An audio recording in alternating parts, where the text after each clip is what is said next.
It's P.NUT the General, too new of the podcast. You keep your body clean, nah? Yeah. Are you really comfortable with all of that thing? You know what you're trying to say? Do what you do, baby. Yeah, I want to congratulate. I seen to come up through the mud. You feel me? Real Yeah. I'm saying, like I said, I used to be top. I'm one of the ones. When that nigga said he had a phone, his whole juice, man, I'm looking at the screen like he preached. Cause I was on the phone with him. You feel me? So you know what I'm saying? I'm just saying that he getting up there and he keeping it all the way phone. He ain't, what them little niggas be saying? He ain't cloud chase. He ain't capping, he ain't doing none of that. Like, he ain't trying to make himself look, you know, he letting his legacy speak. I like that shit. Like, let your legacy.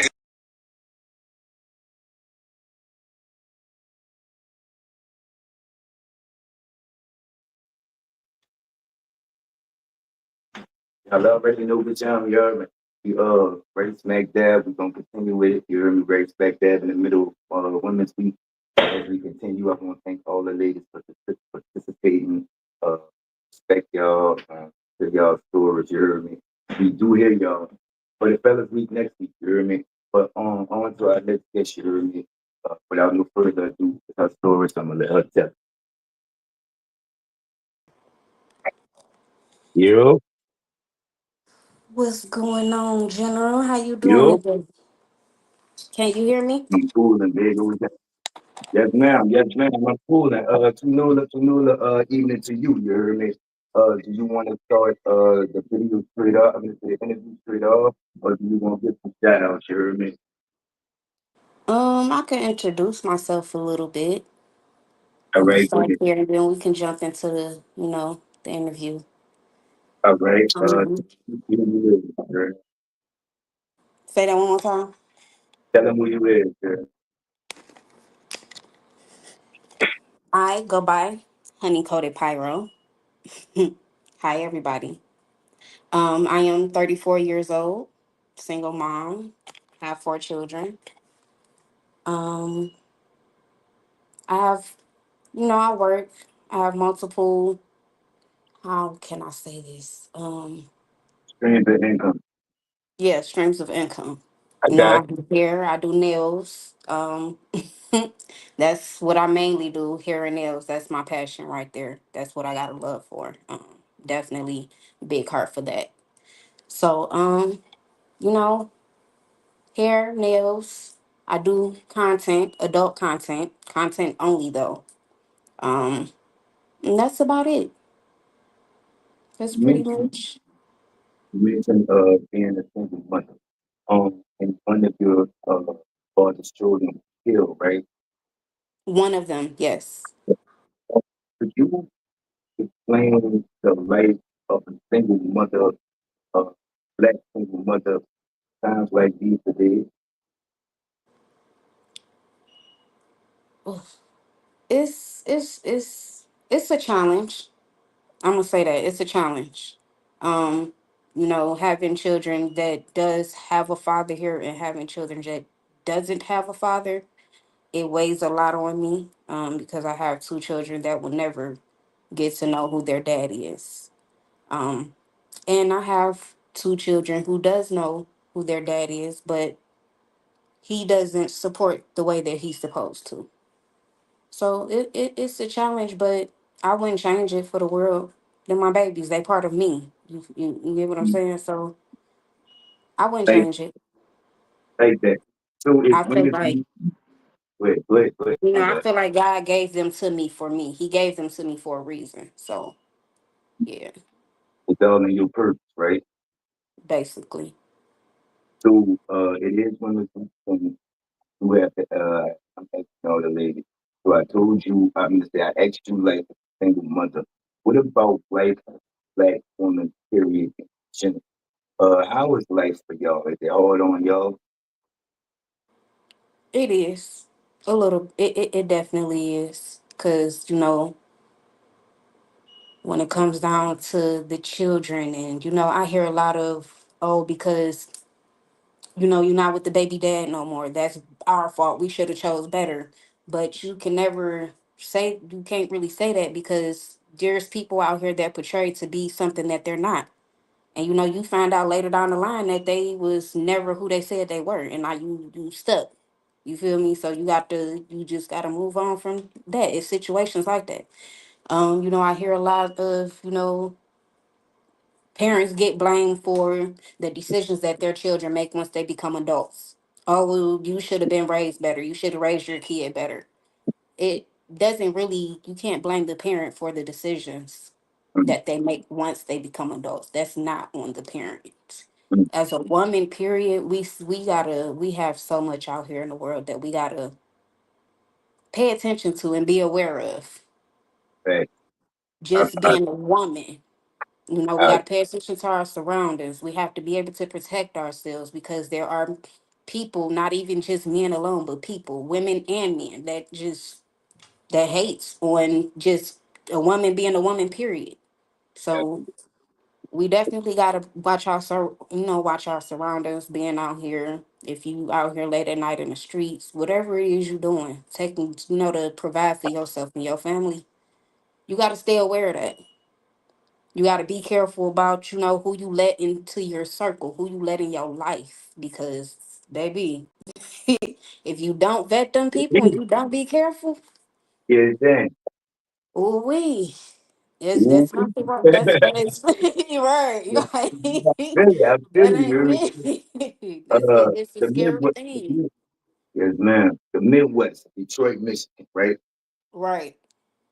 Let us know in New Orleans and the surrounding areas from your accounts, you heard me. How is it growing up in Midwest, Detroit, Michigan, girl? Well, when I was growing up, it's a lot, years, it's a little different now. This generation we got is a little different, but when I was coming up, kids was able to be kids, playing outside all day, riding bikes, running around with each other, making up games to play with. Not out in the streets ripping and running, tearing up people's stuff, stealing people's stuff. We wasn't really wild like that for real coming up. And the parents and grandparents were more strict. They were more attentive. You get what I'm saying? Like, They a lot wasn't of these trying to be parents these smart. days try to be their kids' friends other than opposed to parenting them. Our parents, yeah, no, it wasn't none of that. It's not sitting in no, you're not sitting in no grown adult's face. Oh, we in here talking, go in your room. Go play somewhere. You get what I'm saying? Like, it was nothing that a child should have been able to come back and repeat that they've heard an adult say about another adult or anything like that. Like that type of stuff wasn't allowed. Parents don't discipline no more. They don't discipline no more. And it's the difference between abusing your kids and disciplining them. So Think our parents, I don't think our parents knew the difference. I don't think it was a difference no, they back didn't. then. They definitely didn't, I because don't think it was. I don't think it was a we difference back listen. then. I was catching it left to right. Okay, we was getting hit with everything. Sometimes grandma, hey, go out there, and she was making you pick out your own switch off that tree. Like, And then if you picked the wrong one, she made you go back and pick a big one. exactly. Yeah. And it That's a better minute. be a better one, and it better be bigger. It better be a little thicker too, cause she gonna swing that bad boy for sure, and she getting you together. Like yeah. We stayed. I spent a lot of my summers in down south in Alabama, cause my grandmother moved down there when I was 6. So, and then my family is actually originally from Alabama. My bloodline starts in Annie, Maine, Alabama. So, yeah, we went back to our where our roots started at, and Thank you. it's been like that my whole life. We would travel, take road trips, going back and forth down there, spend the summers with Granny. That's what our childhood was like. What's the Outside of difference? that, What you spoke on the difference between when you was coming up, which won't you speak on some of them differences here? I mean, what is you spoke on how we come up? How were they coming up different other than the parents being the friends? What about the environment and the activities that they partake in? How are they different than the ones from the past? Sure. it's as much violence is going on right now, it wasn't as much. You know, it's barely safe for our kids to even be outside to even play by themselves in their own front yards, and you just standing there looking out your window looking at them. It used to be that kind of safe. It's not like that no more. Like Right. you really gotta be attentive. You want your kids playing outside, you gotta be out there with them now, making sure that ain't nobody coming around that shouldn't be around, making sure that they stay within certain ranges that where you can see them, and like you really got to watch your surroundings and everything now. It's bad. New It's Orleans, bad. New Orleans been dangerous, but it's new shit now, like the child trafficking. You know what I'm saying? Yeah, like we got to worry a lot more about that stuff now. Cool. They Definitely nasty do. women and saying he's snatching the women up. You heard me? It's a lot of new. New Orleans never was a safe place to live, but at the same time, it's a lot of uh, new kinds of dangers. You know what I'm saying? That we face even with the old. So it is going down right now. So you say you sell content, you do hair, and you do nails, right? Um, Right. take me through how you say the hair came first at 12, but it's a story on how you learn how to braid hair. Why don't you take us through how you learn how to braid hair? A man taught me how to braid hair. One of my aunts, the father of our kids, he had came home from jail, and he was doing his hair one day, and I seen how how neat his braids was. So I asked him who did his hair, and he was like, "I did." I said, "You did that?" He said, "Yeah, I did." He said, "I could teach you." I said, I'm like, "Cool," because I've been wanting to learn how to braid hair and braid my own hair. He said it's real easy. He said, "Just take your braid down, and as you're taking your braid down, just follow the pattern." He said, "And once you take that braid down, try to braid it back the same way that you took it down." And that was how I learned how to braid. And I just kept practicing and practicing, not only on myself, but I had little cousins. My aunts would bring their niece, their daughters and stuff over to get their hair and stuff done. And I just started learning like that. And then my mom was kind of in the hair field too. She did weaves and braids a lot. So I paid attention a lot to her as well. But a Okay. man taught me how to braid hair. He said he learned when he was in prison, and he came home and showed me how. And they've been known ever since, huh? And been going ever since. You hear me? So, but also, you were diagnosed with sickle cell. Can Yeah. you tell us exactly what that is and exactly what it does to the body? Sickle cell is a blood cell disease. Um, it's basically when you lose lack of oxygen to your blood vessels and to your blood cells, which once you lose lack of oxygen, that stops your blood flow. It's where you have your regular, your cells are shaped like circles, and then you will have some of your blood cells that will turn into sickles, little sickles, like you know how sickle look. Your blood cells will No, turn no, I don't. Could you explain it? into Like a like like a half moon, basically like a half moon. So it will have like the ends where will be sharp and pointing to where it will clog up your blood vessels to stop your blood flow. mm, That automatically right there causes nothing but excruciating pain. could Um, you do that? When you go to the doctor, right? It say, mhm. what's your pain level on a 1 to 10? You know what I'm saying? Can you take us through how that really made your body feel? And then that to be diagnosed child, um,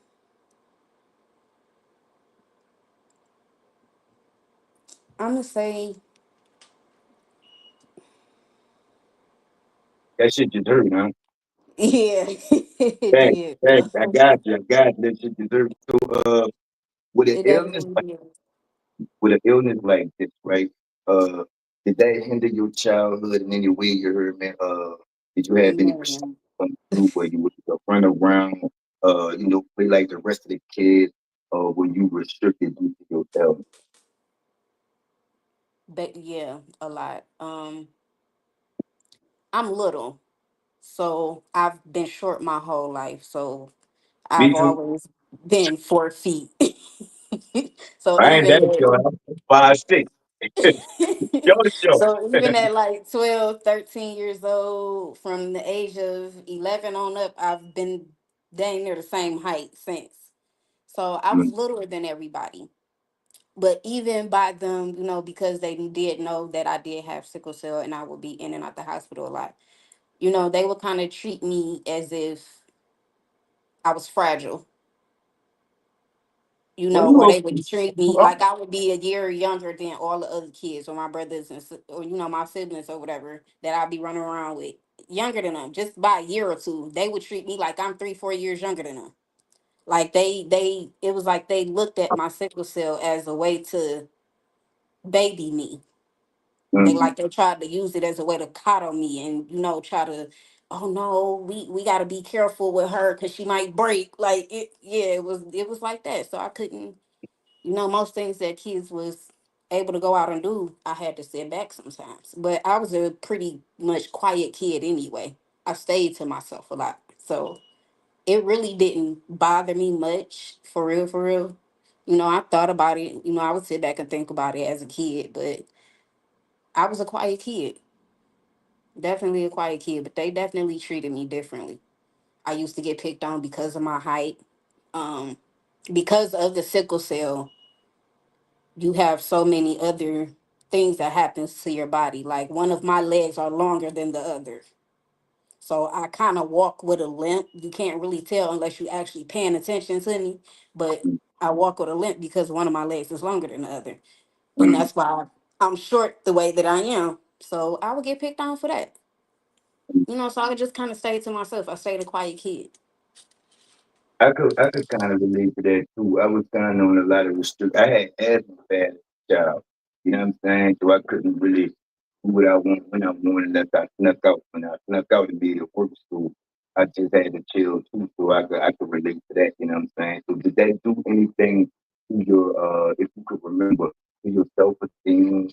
Did that give you like issues with leaving friends or keeping friends, or did you just take it in stride? I didn't really have an issue in that department because not a lot of my friends knew about my sickle cell. The ones that I were like close to, like my best friend, the ones that I considered as a best friend and we really hung out a lot, they knew about it and they were supportive. Even though we were young, they were supportive friends. They were good friends. I would end up in the hospital. The class one time took out their time to make me a whole poster card, a big old poster board, and everybody just had the whole school sign it. They sent teddy bears. Like they were definitely supportive, for real, especially when I got in high school. Like, yeah, Right. they was the shit. They was the truth. They was some real supporters and friends for real That back up, then. Shouts that out up, to all of them. yeah, you hear me? So when you made eight, you wound up moving to by Graham's house, you know what I'm saying, on the west side. And that's a whole different hood. Why exactly what was the reason for the move? How did you adapt to the move? You hear me? The reason for the move was because my grandma had sold her house and moved to Alabama. She had went back home. So it was basically just time for her kids to everybody to just get out on their own and do their own thing. So that's pretty much what happened. My mom moved us to the west side, and the first house that we moved in, we only stayed there for about a year or two, and then she found the house that we grew up in. Um, and we stayed in that house from I was 8 years old till the age of 16. Hold on, we gonna get that. We gonna get that. Right. Uh, you moved around a lot in your younger Yeah. days. Did that affect your ability to again make friends, keep friends? Did you have a anxiety of dealing relationships with people for fear of moving away, or you wasn't really thinking that far as a child? I honestly wasn't really thinking that much of a child. Like the first house or two that we did move in on the west side, we didn't stay in it long enough for us to even make friends. Mm, So we didn't really, get a chance to start making friends and talking to people until we moved into the house that we actually grew up in. right. Right. And once we did get there, they just the whole block just welcomed us with open arms. But it was kind of like my mama had did her research before we moved over there, because it was like when we finally moved in, she pulled us outside and she just introduced us to the whole neighborhood, and Right. we all grew up together as one big family from that point on. Right. So So, we uh, definitely stuck together as a family in that hood. I can honestly say that for real. shout out to the hood, you hear me? Shout out to the hood, yay, A yay. couple of months later, when you was 9 years old, you had your first what's called a pain crisis.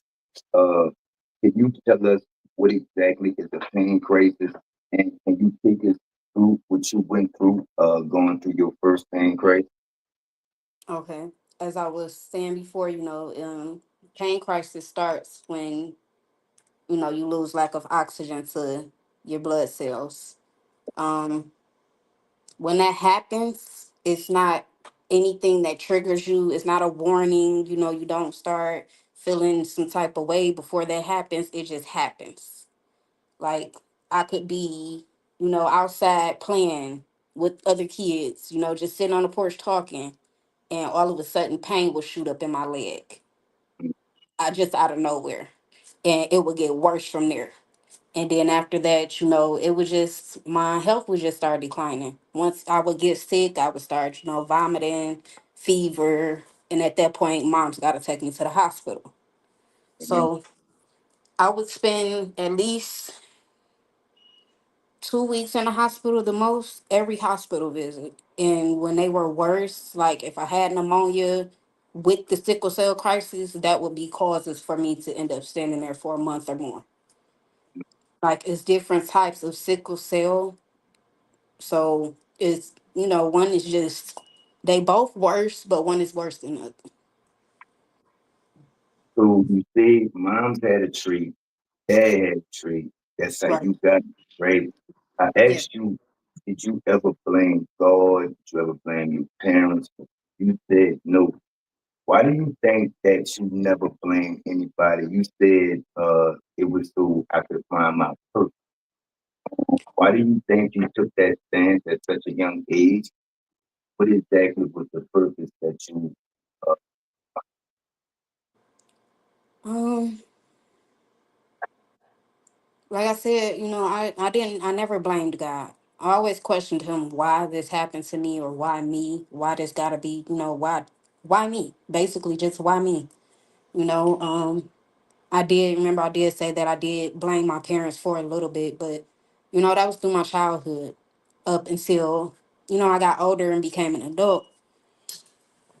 I stopped kind of putting the blame on them so much, because at the same made? time, they didn't, you feel me? They didn't know anything about it, like most now they've heard of it, and but they don't really know what it is and what it does, and what's the causes to it. So I had to stop putting that blame on them a lot. I had to put myself in their shoes. And at the end of the day, my parents didn't know. They still had to learn the same way that any other parent would have had to know if they found out about it. So I kind of I stopped putting that blame on them. I love my parents though. Shout out to them. Shout out, Shout out to them. definitely. Yes, ma'am. Mom's dad, I do have, I have bonus parents as well. So I can definitely say I was loved. You know, Relationships might have been rocky, but if I couldn't go to my biological mom about something, I always had my bonus mom that I could always run to for any and everything. When I say that that woman has had my back since I was 9 years old, Mm, hands mm, down to her. You feel me? Hands down to her. Hands down to my mom's, because I know it had to be hard for her dealing with that, and then having to raise two other children as well. Even though my bonus dad wasn't in the household, but he was still present in our lives physically, and still being a dad and father figure to us. So he real nigga. never, if he, they separated, but he never left us. You feel me? Like you can't tell this man to this day that I'm not his child. So Salute him. Man, shout him definitely out. shout out to No dad. way. Right, back, Definitely back. shout out to Uh, bonus dad. Definitely shout out to my dad though, because I had to, I had to look at the things that he went through in his life as well. And he That's didn't have the right guidance that he didn't have either. So yeah. But he's growing. He trying to grow. He trying to learn still. He working on it. So I love him for that. it takes Definitely. some people. It takes some people a little longer to develop. And I just look at it like, it's in the book. Honor thy mother and thy father, or your Mm. days will be shortened. But at the same time, fathers, don't provoke your kids to anger. You feel me? Don't lead them up and guide them in the way that they're supposed to go, and they always remember that. So Wait. it's Now I know it's despite. Women's Week 10. I know it's Women's Week 10, but don't just go far. There's mothers too. I got y'all, children. I got us. You know, nah, mothers too. Definitely, You definitely. know what I'm saying? It's your story, so you tell it. You know what I'm saying? At 9 years old, right? Did you understand, or at least were trying to understand what exactly was going on with your body, why it was happening, when this was happening? You know, understand what was going on when it was going on. Not really. A kid is always going to be curious. What's going on? Why is this happening to me? Why am I feeling like this? Why am I hurting so much? But my mom, she's the goat. When it came to that, hands down, she made sure I knew what I needed to know Mm. every time. My mama always sat down and had conversations with me. She went to the library and got books, every book that she could on sickle cell. She went to school in the medical field, got her PhD, got her bachelor's and all type of things. Like my mom was the GOAT when it came to that. She definitely made sure that I was educated, well educated, and made sure that I wouldn't make the same mistakes that her and my dad did.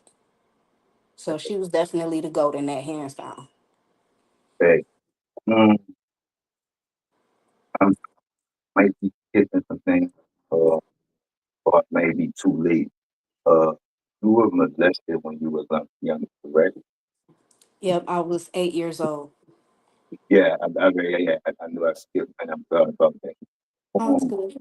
uh, you remember the feeling you got, like how it made you feel as a young lady? Did you know what was going on? Did you know what was wrong? How did you react to what happened to Um, when it happened, I was confused. I definitely was confused for a minute. I did know that I kind of did have a sense because of the age difference.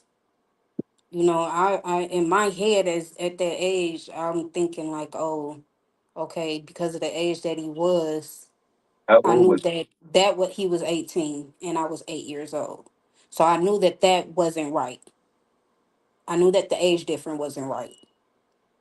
Um, but the way that he went about it, I was I was confused because I was confused. Is this supposed to happen? Is this supposed to? Because I can say honestly, I never got that conversation as a kid. I never I was got that conversation as what's appropriate or what's inappropriate. So I was confused. I definitely was. Definitely was. I didn't realize that it was wrong until I got older and I thought about it. One day I just actually got to thinking, God to isolate you and he'll make you get to thinking about everything. So one day, it came up, it was a trigger for me and I just started thinking back and I actually, hearing other people's stories and learning what was, that's what made me realize like what was being done to me wasn't right. What was being done to me was not okay. And I was scared to speak up. I was scared to tell my mom because our relationship wasn't the best relationship. Like, I felt like I couldn't go. I felt like she wasn't going to believe me if I told her because the same thing had happened to her, kind of, sort of. So mm, Yeah, it was like she had transferred her past transgressions and what happened to her onto me.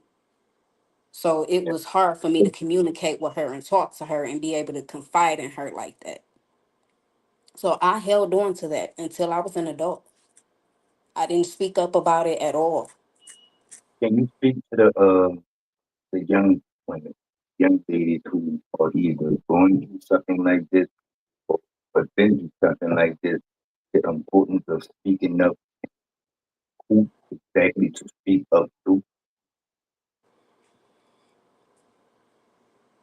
Don't be scared to speak up, baby. Don't. Please don't. Please don't be scared to speak up. If you tell someone and they give you a response that you know is wrong, it's okay. Go to the next person. Tell the people that you know absolutely cares about you. I'm gonna say that. Tell the people that you know absolutely care about you. The people that you know comes and check up on you. The people that you know is constantly in your life and trying to help you and support you. Tell those people. Those are the people that care about you and they gonna do something about it. Do not, do not hold that in because that's gonna tear you up on the inside. You're gonna have to live with that and that's not a pain you wanna live with, baby. Speak up about it. Not only will it help you heal, and that's really the main thing right there is for your healing, for you, for your purpose, your life. Speak up and tell your truth. Tell your story. Speak. If you want to scream it, speak because you do have others out here that have been where you are, that are going through it and that understands. So speak up. Please speak up. There's too much of it going on. I don't care if it's a family member. Speak up. Please speak up. Say it loud with your chest too. Don't be afraid. Can't nobody hurt you for that. Mm. Speak up because when you do, I guarantee you're gonna have people behind you that's gonna support you and that's gonna protect you. So And you're don't not gonna be ever the only one. say that again. You're not gonna be the only one. Sometimes a lot of y'all think that y'all the only one or We feel nobody alone. Yep. We feel like don't nobody understand us. Nobody knows what we're going through. And it's getting worse. It's happening so much in these times. Like I sit my baby down. I sit my daughter down and I talk to her mm, constantly, and mm, I make sure she understands what's wrong, what's right. This is not okay. This is not okay. And speak up. You can always talk to mommy. You can always come to me and tell me anything you want to because I didn't have that. So I got to make sure that my kids have what I didn't have because I didn't have that relationship with my mom. And it absolutely. was only because of how she was brought up. So I couldn't really blame her for that. Generational curse. Yeah. And you got to learn how to break them. And when I say I'm proud of myself for the ones that I've broken so far, glory to God, I'm proud of myself. I'm proud of you too. And by the time we get finished with this up, a lot of other people gonna be proud. But I got a question for me. Being this young, going through that and going through your first pain crisis, um, one day chilling, and, you feeling pain, and now it's all of this. Um, you think that that's how, by being so young, did you think that that's how your life was supposed to be? Like, how were you, if you could remember, how did all of this affect you mentally, like you being 8 and 9 years old? I honestly thought that's how the rest of my life was going to be. Just me in and out the hospital, being constantly sick. I thought I wasn't going to be able to live my life the way that I wanted to, especially because the doctors, told my mom she's not going to be able to have kids. They told her I wasn't going to see the age of 21. So, glory to God, hey, I'm 34 years old. The Mm, doctor said I wasn't going to make it past 21 years old, and here it is. So, no, God got the last say so. So, I didn't let that, really. I did for a second. I kind of thought that was going to be my whole life, but no. Because my mama, she treated me as if she didn't want me to lean on that as a crutch. despite the fact that you got sickle cell, that don't mean you got to be lazy. You got to be not, not have no motivation. Not be you trying to do something with your life. That does Mm. not have to be your life. So she We was we've hard been on me, and on I understand why because of that. hey, we've been on here 30 minutes and you mentioned God about 10 times. Have you always had this faith in God and believed in this higher power, or you had to come into knowing God later on in your life? Um, like I stated before, I was raised in the church. My grandma kept us all in the church. My mom, we was raised up in the church. I have a church home. Um, so it was basically like it was our family church, and I still go there to this day. But yeah, I've always believed in him, always had him in my life, always included him in my life. Throughout my 20s, yeah, you of course through your 20s, you running wild, you doing what you want to do, this and that. But I did have a few times where I really had to call on him, and I've had a few times where he's brought me through tests to where I can say it's a God. It is. It definitely is because I should have been out this world so many times because Mm. due to the sickle cell. So it's definitely a higher power, and his name is God, Jesus. He definitely laid on that cross for us because ain't no way I should still be here after the things that I've been through in life. So definitely. And I just Hey, always took that with me. But as I got, older, my late 20s and my late 30s, I just started working on, my relationship with God, just him and myself, period. Just me and him general. Just, even you ain't got to go to the church house all the time. Sit in your home, isolate yourself and read your Bible. Get into that scripture heavy. Have talks with him. Pray.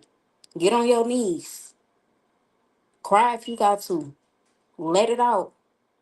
hey, He hey, listened, and so hey, I had to. He isolated me enough to be able to come to that realization. So, and yeah, I pray and I listen. I include him daily in everything that I do. absolutely. So let's fast forward, you know what I'm saying? Like you mentioned, you had a rocky relationship right? At 16, you ended up moving down south, you know what I'm saying? I know you made Right. some friends past down south. Uh, from the east to the west, that's one coast change, right? But from the Midwest to the south, To a whole nother. yeah, dang. I'm talking about the weather, the food, the accent. You hear me? Can Oh, you tell us some of the differences? Well, can you tell us the reason why you moved with Grams, and then tell us some of the differences from you know what I'm saying, the D in Alabama that you had trouble getting accustomed to. You hear me? okay. So my mom. Remember, I was telling you when I was 16, my mom was diagnosed All right, with. we go get that. We go get that. We go get that. We go get Right. that. That was the reason why we moved though. So We go get that. Yeah, go ahead. Go ahead. Go ahead. we ended up moving, and my mom needed some help. That was basically why we ended up moving. So I gets down there, and me and mom's relationship was rocky. 16 years old. I was quiet but kind of a rebellious teenager. I'm not gonna say so much as rebellious. It was like me reacting to the things that my mom would do. So they were, she would say I was rebellious and I was hard headed and wasn't listening. Um, but it was just really I felt like my mom really didn't care about me then because it was based off how she treated me. So All right, we wait. Let me got ask. down. Wait, let me ask you something. When your mom got diagnosed with the bipolar and the schizophrenia, right? Did Mhm. that give a definition or an explanation to y'all rocky relationship? Like, did that kind of put you at ease because you knew it wasn't the fact that she didn't like you, she had a issue. At that time, I didn't really think about it until I was like really an adult. because at that time I was still a kid. Right. So I didn't really know what bipolar schizophrenia was. I didn't know what the signs were. None of that. We just knew that she was diagnosed with it. So as I got older though and thought, started thinking, yeah, I did realize that, it started making sense that certain incidents that happened, certain behaviors that she was displaying, it explained, it came, it gave an explanation as to, that's what was going on with her. But the craziest thing though, my bonus dad he always used to tell us, like, something wrong with your mama, but he would kind of say it in a jokingly way. Yeah. But he would always say it and speak on it. And then when they finally diagnosed her with it, it started making sense. Like, that's why he would always used to say that. Like, he really knew something wasn't right with her. He just didn't know exactly what, and he didn't know how to help her. Right. Right. So you in a whole new part of the country, you know what I'm saying? Another time zone, right? Bring us through your transition from Detroit to Alabama. The food was, I had always had, down south food because my grandma's from down south, so she stayed cooking it. So the food wasn't really, too much difference to the food. Only thing they don't have, what we have here in Michigan, is Coney Islands. Like, that's the only thing. Wait, what are those? So, What is huh? that? What is that? Coney Island. Yeah. It's basically, it's a restaurant where you can get any and everything, from chicken pitas to hamburgers to corned beef sandwiches to wings to pretty much anything you want for real. So salads, anything basically. Um, but yeah, they don't have one of those in the South. So that was pretty much the only difference. Um, they got an accent, so it was kind of hard for me to understand. It was kind of hard for me to pick up some stuff that was being said to me, because but it was funny because they thought I had a funny accent as well by me being from Detroit. So that was kind of crazy within itself or whatever. It took me a used to getting it took me a time to get used to that. Um Oh boy, my bad. I didn't really make any friends because I didn't go to high school. So um I really, when it came to making friends, like I've been quiet my whole life. I stay to myself a lot. I don't have many friends now, but I've always been a quiet kid and grew up into that basically. So I wasn't really trying to focus on making friends and stuff down there anyway. I had a cousin, my first cousin. She was my only friend at that time, but I was like so frustrated. I was frustrated about the move. I was just frustrated with, me and my mom's relationship. And then it was supposed to, at one point in time, I actually wasn't supposed to move to Alabama. So it was just a lot going on in my head. So I just kind of stayed to myself and stayed isolated. But my grandma was my scapegoat. Mm. My grandma was my everything. And she took control. When I got down there, she became basically my guardian. She started, making all the decisions. She was the mediator between me and my mom. Like, she's always been the glue. God rest her soul. I miss my granny. I definitely do. I miss the hell out that woman. I miss But mine. We gonna hold a moment of silence, you hear me, for Granny right quick, you hear me?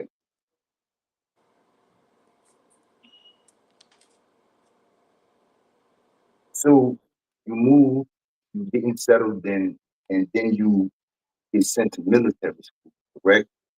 correct. Um, Why did you go to get sent to military because me and my mom's relationship was so rocky, like, from the day we moved down south, that whole time, we just stayed into it. We fought a lot, we argued a lot, we wasn't seeing eye to eye.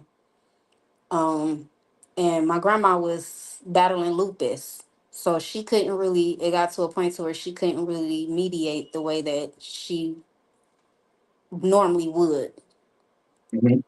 So Me and my mom had this big fight,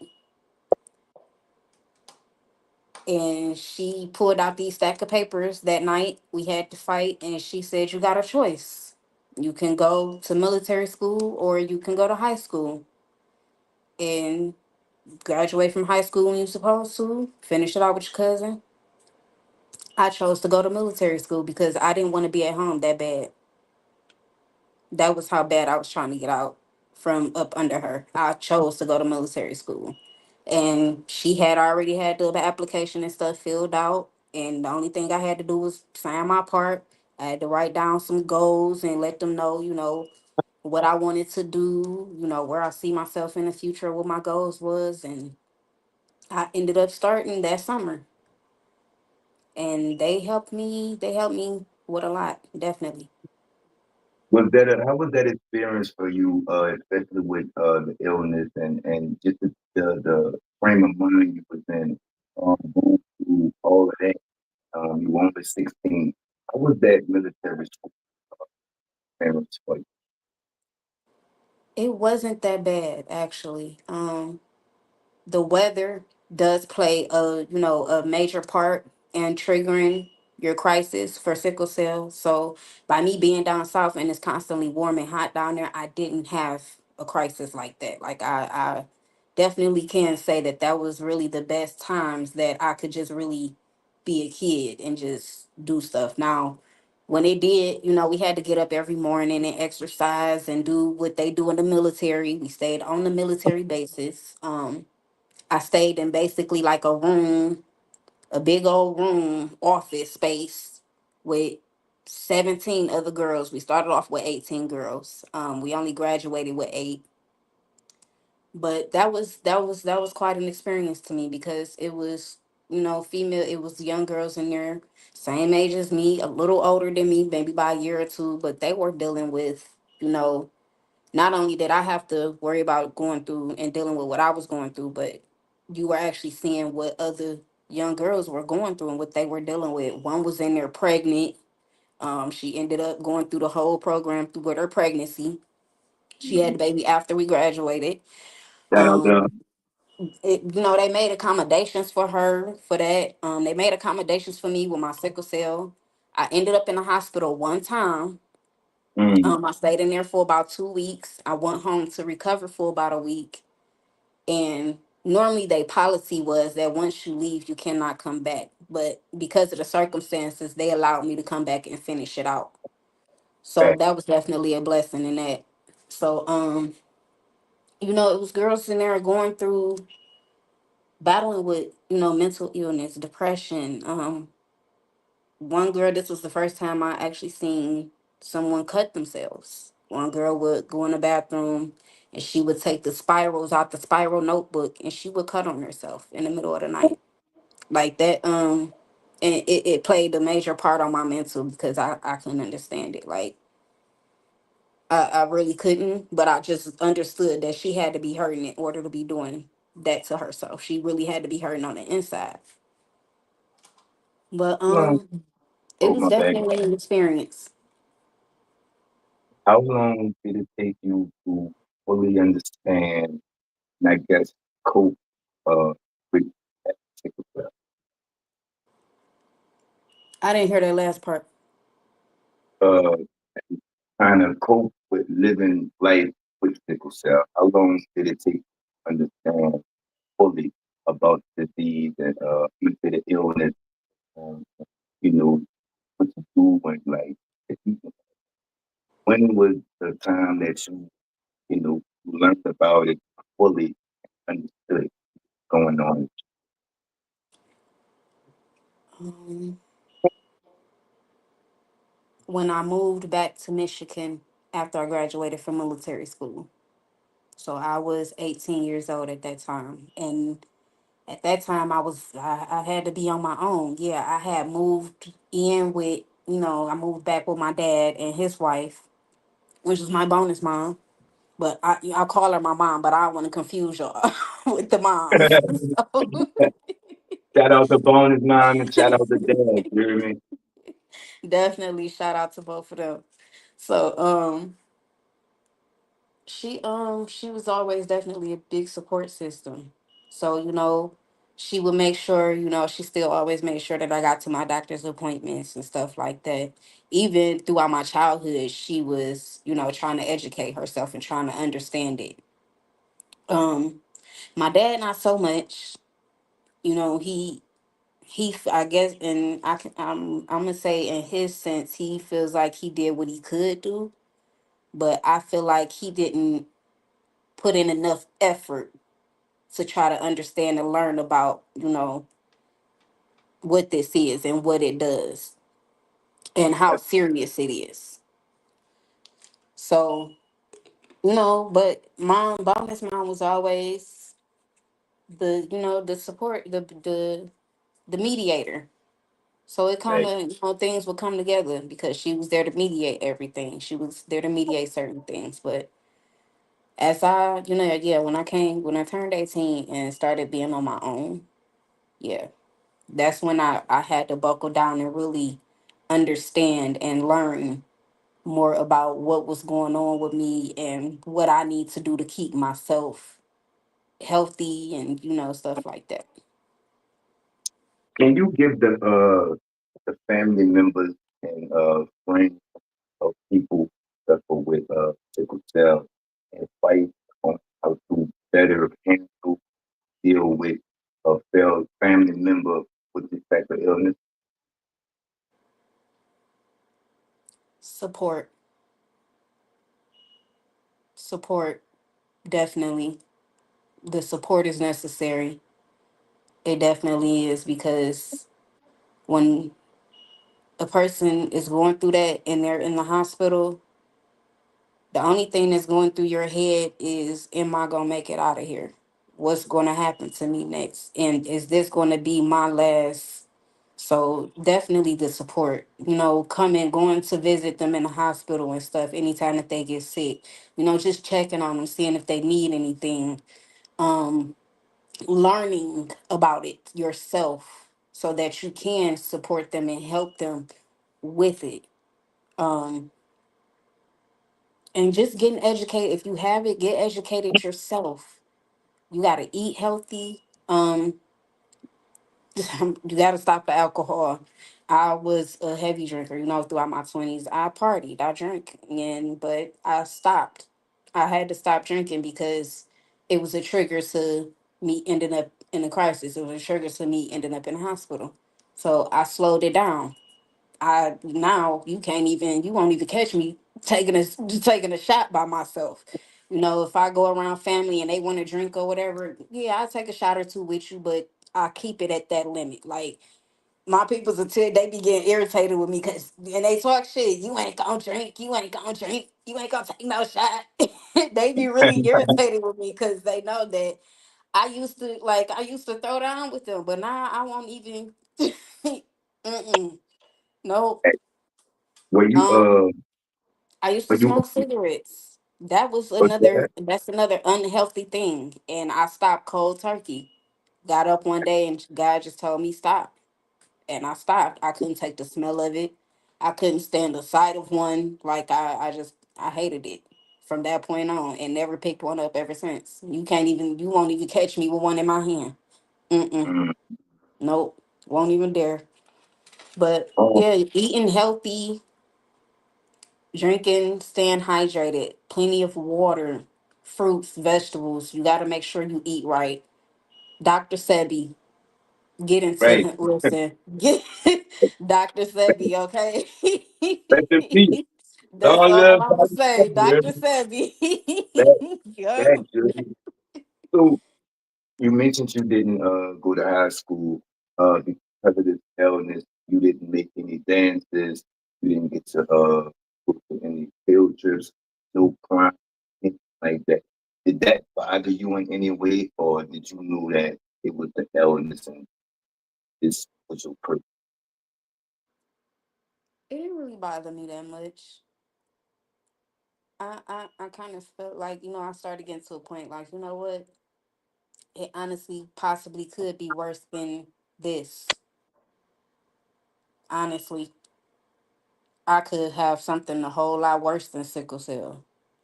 Like Fact, it definitely could be worse than this. So fact, yeah, fact. it's a challenge, but it was cycles that I broke to make sure that the next generation, my kids, don't experience the same thing. So I'm proud of myself, definitely, because they ain't my kids will never have to know what it's like to go through being in the hospital constantly. Not knowing if you gonna wake up the next day, or not knowing if you gonna come home, or not knowing if you end up in a crisis and your organs just start completely shutting down and failing just out of nowhere. Like, it's scary. It's definitely scary. So to know that, I was aware and I did what I needed to do. I made sure I knew the health histories of their dads. I had got one tested, the other one didn't have to be tested because, I knew, spoke to his mom and everything. I was able to get his health history. So I made sure that my kids were going to be, they weren't going to have to endure everything that I did.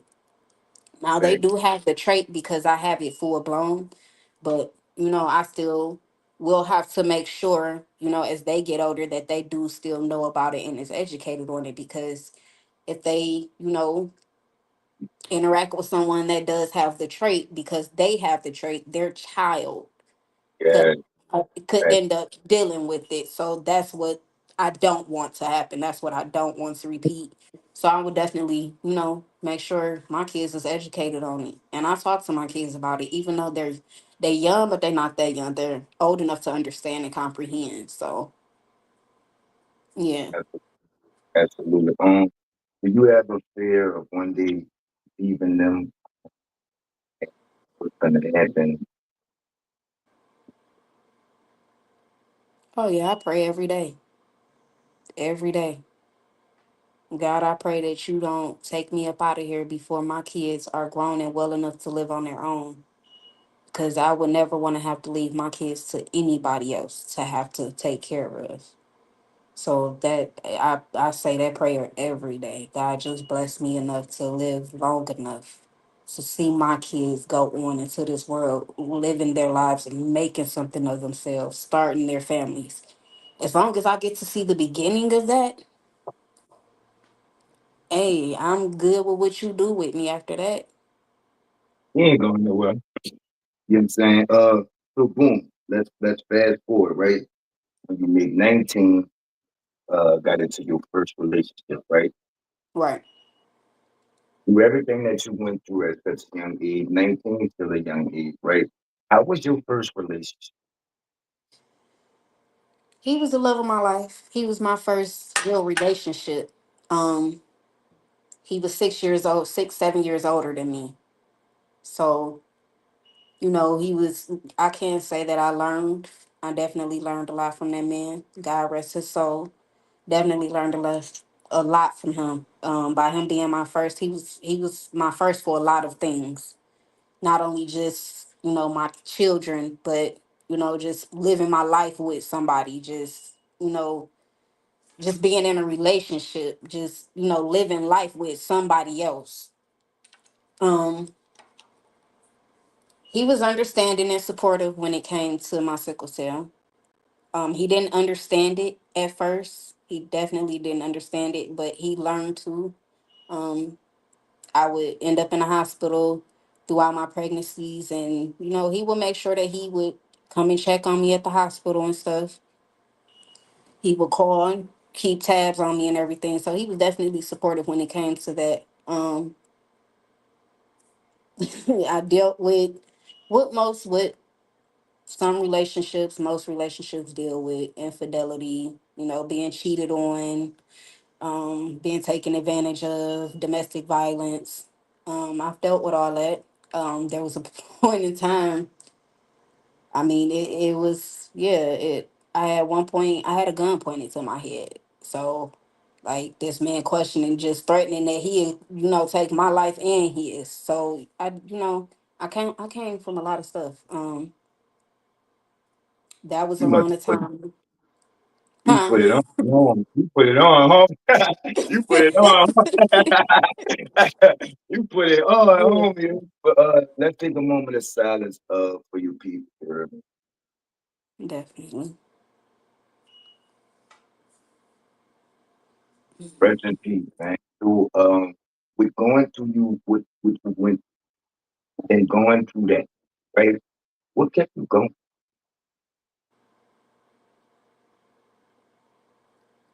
The fact that I had my baby, my daughter, I had somebody depending on me. And Now, hold honestly, on, wait. Let's get that because of your illness, it was advised of you not to have it, right? yeah, it was advised of me not to have children. I was told So I couldn't have kids. so take us through that first pregnancy. What went on with that first pregnancy? Was it a complicated one? It definitely was. It was high risk. I was sick a lot. I spent my whole pregnancy in the hospital. Um, Having sickle cell and dealing with pregnancy is very, very hard to deal with. You're constantly sick. You don't know whether you're coming or going. You know, your body's going through changes on top of that. It takes a mental toll on you. Not only that, but you have What to uh, what try. what what toll does it take on? Because I know being pregnant is hard. So with added ailment, what type of toll does that take on someone? I honestly, for one point, felt like I did not want to be here anymore. Honestly, made me feel like I was ready to throw the towel in. I was ready to give up for real. Like I really, my mental could not, it could not handle it at that point. It definitely couldn't. But laying in the hospital bed and going through that stuff, the only thing I could do was just stand and lean on my faith and pray. God, please change me. Please help me, heal me, restore my healing, restore my health, restore my mental. Like that was all I really could do because it wasn't nothing else left. It was Uh, definitely. during this time, uh, your support to take first pregnancy. I know you had a lot of problems with mom, right? Who was by your side? At that time, the father of my kids, the first one, he was definitely, like I said, a big support system. He was always there. Um, I have a few, you know how they say you make family, you know, your family is the family that you make. Yeah, I have, yeah. So basically, I have a few that I've made, you know, that have earned titles, certain titles to be considered as family. You know, I right. have my sister, Dangerous. Shout out to her. She's always been just a number one supportive friend. She's always had my back, even though we don't even stay in the same state no more. But we can. She's the type of friend. We got the type of friendship. We don't have to talk every day. We don't even have to talk every day, but when we do talk and link up, we checking on each other, and it's just a good time. It's just good vibes. That's it. Like we've never, you know, we have a real friendship. You know, you see people in friendships and they take the shit to social media, airing out people business. No, Mhm. Yeah, no, yeah, that's not. No, we don't rock like that. That's not a real friend. We, you yeah. know, whatever issues we had, we got through them together, and that was Mm, that. And we pushed through it. We helped each other, and that was just that. Like she's my number one, day one, A1 since day one. So thank, definitely thank, shout out to her. I have two others. Shout out to them, Tony, Stephanie. I consider them my wives. They consider me their baby mama, their wife. They came into my life when I had my first daughter. mm, Um, they was definitely a big support system, especially at that time because I did have that was the point in my life where I actually did make an attempt to take my life. So they was definitely big support system. I had an aunt who grew up with me She's only maybe like 6, 7 years older than me. She's really my cousin, but I call her my aunt because she's older than me. But They she was should. always somebody that stayed on my ass. You feel me? She stayed up my ass like she was my mama. And bet Mm-hmm. nobody fuck with me either because she gonna tear you to pieces. That's the So thing. What it like what brought you to that point, and what brought you back? to which point? Uh, attempting suicide. Um I was going through postpartum depression. I didn't really know at that time what postpartum depression was, but I was going through postpartum depression. And at that time, me and my baby's father, we was going through stuff in our relationship. Like I said, I was dealing with infidelity, he was cheating on me. I had just had the baby. So that kind of played, that played on my mental too, because I couldn't understand it. Like, you supposed to be somebody that I love and somebody that love and care about me. How could you play me? How could you do me like that? Because that's not something I would do to you. You feel me? My grandma has always told me, you treat people how you want to be treated. So I've always went by that in life. I treat people how I want to be treated, despite what they may do in return. I'm not gonna let that change who I am, and that's just how I was brought up. That's how I was raised. So I just always stand on that. But Let me ask I you this. couldn't. Oh, go ahead, my bad. And so at that point, I wanted to hurt him. It was kind of a sense in me that wanted to hurt him too. I wanted him to hurt and feel the pain that he was making me feel, kind of sort of as well. So just all that playing on my mental. I got this baby that I'm constantly practically taking care of by myself because he in and out doing whatever he want to do. It was a lot for me at a young age. So that's what made me attempt it. Thank God that wasn't my purpose. He kept me here and he got me through it. But my child's father, he supported me through it. He definitely did. He took care of his child and he supported me through it. I can't say that. So the baby's born. You beat the eyes, right? The first time you held your child, right? What was Mhm. going through? I gotta protect her. She's a part of me. This is me. I gotta protect her. I gotta keep her safe. I got to make sure she doesn't live the life that I lived. I got to make sure that she doesn't endure none of the things that I endured. I got to make sure that she's, going to be able to speak up for herself, that she's going to be able to speak her mind and, not let nobody take advantage of her, walk all over her. Think for yourself. Don't be a follower, be a leader. Because it's no being a follower and following behind others just because you see what somebody else is doing does not mean it's okay for you to do. Does not mean that that's for you. You feel me? People do what's best for them, and don't you shouldn't see. It may look cool, I get it. It may look Yeah, like the man. fun thing to do, but in your mind, you know right from wrong. Right. And if you really know that deep down is wrong for you to do, don't indulge in it. I want you to be able to have a mind of your own, and I wanted that for all my kids for real because I had to grow up faster than what I was supposed to. I don't want that for mine. I want mine to still be able to be kids while they are kids. You feel me? I don't want them seeing and being around things that they should not be around. So I Right. kind of still stick to them old school rules of how, my grandma raised me. I'm not, no, ain't no child coming over my house. Y'all not about to sit up in adult's face. Y'all not about to be in the same room with us. None of that. It's a whole Mhm. 2 rooms in the house for the kids to be in. I don't play that. I really I was believe trying to deep in listen into the conversation.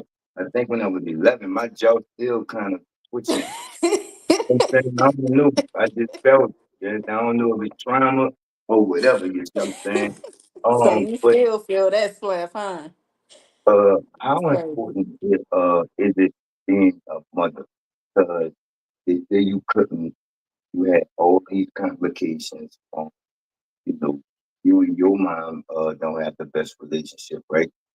Hmm. So a lot of people, niggas too, uh, they take being a parent for a joke.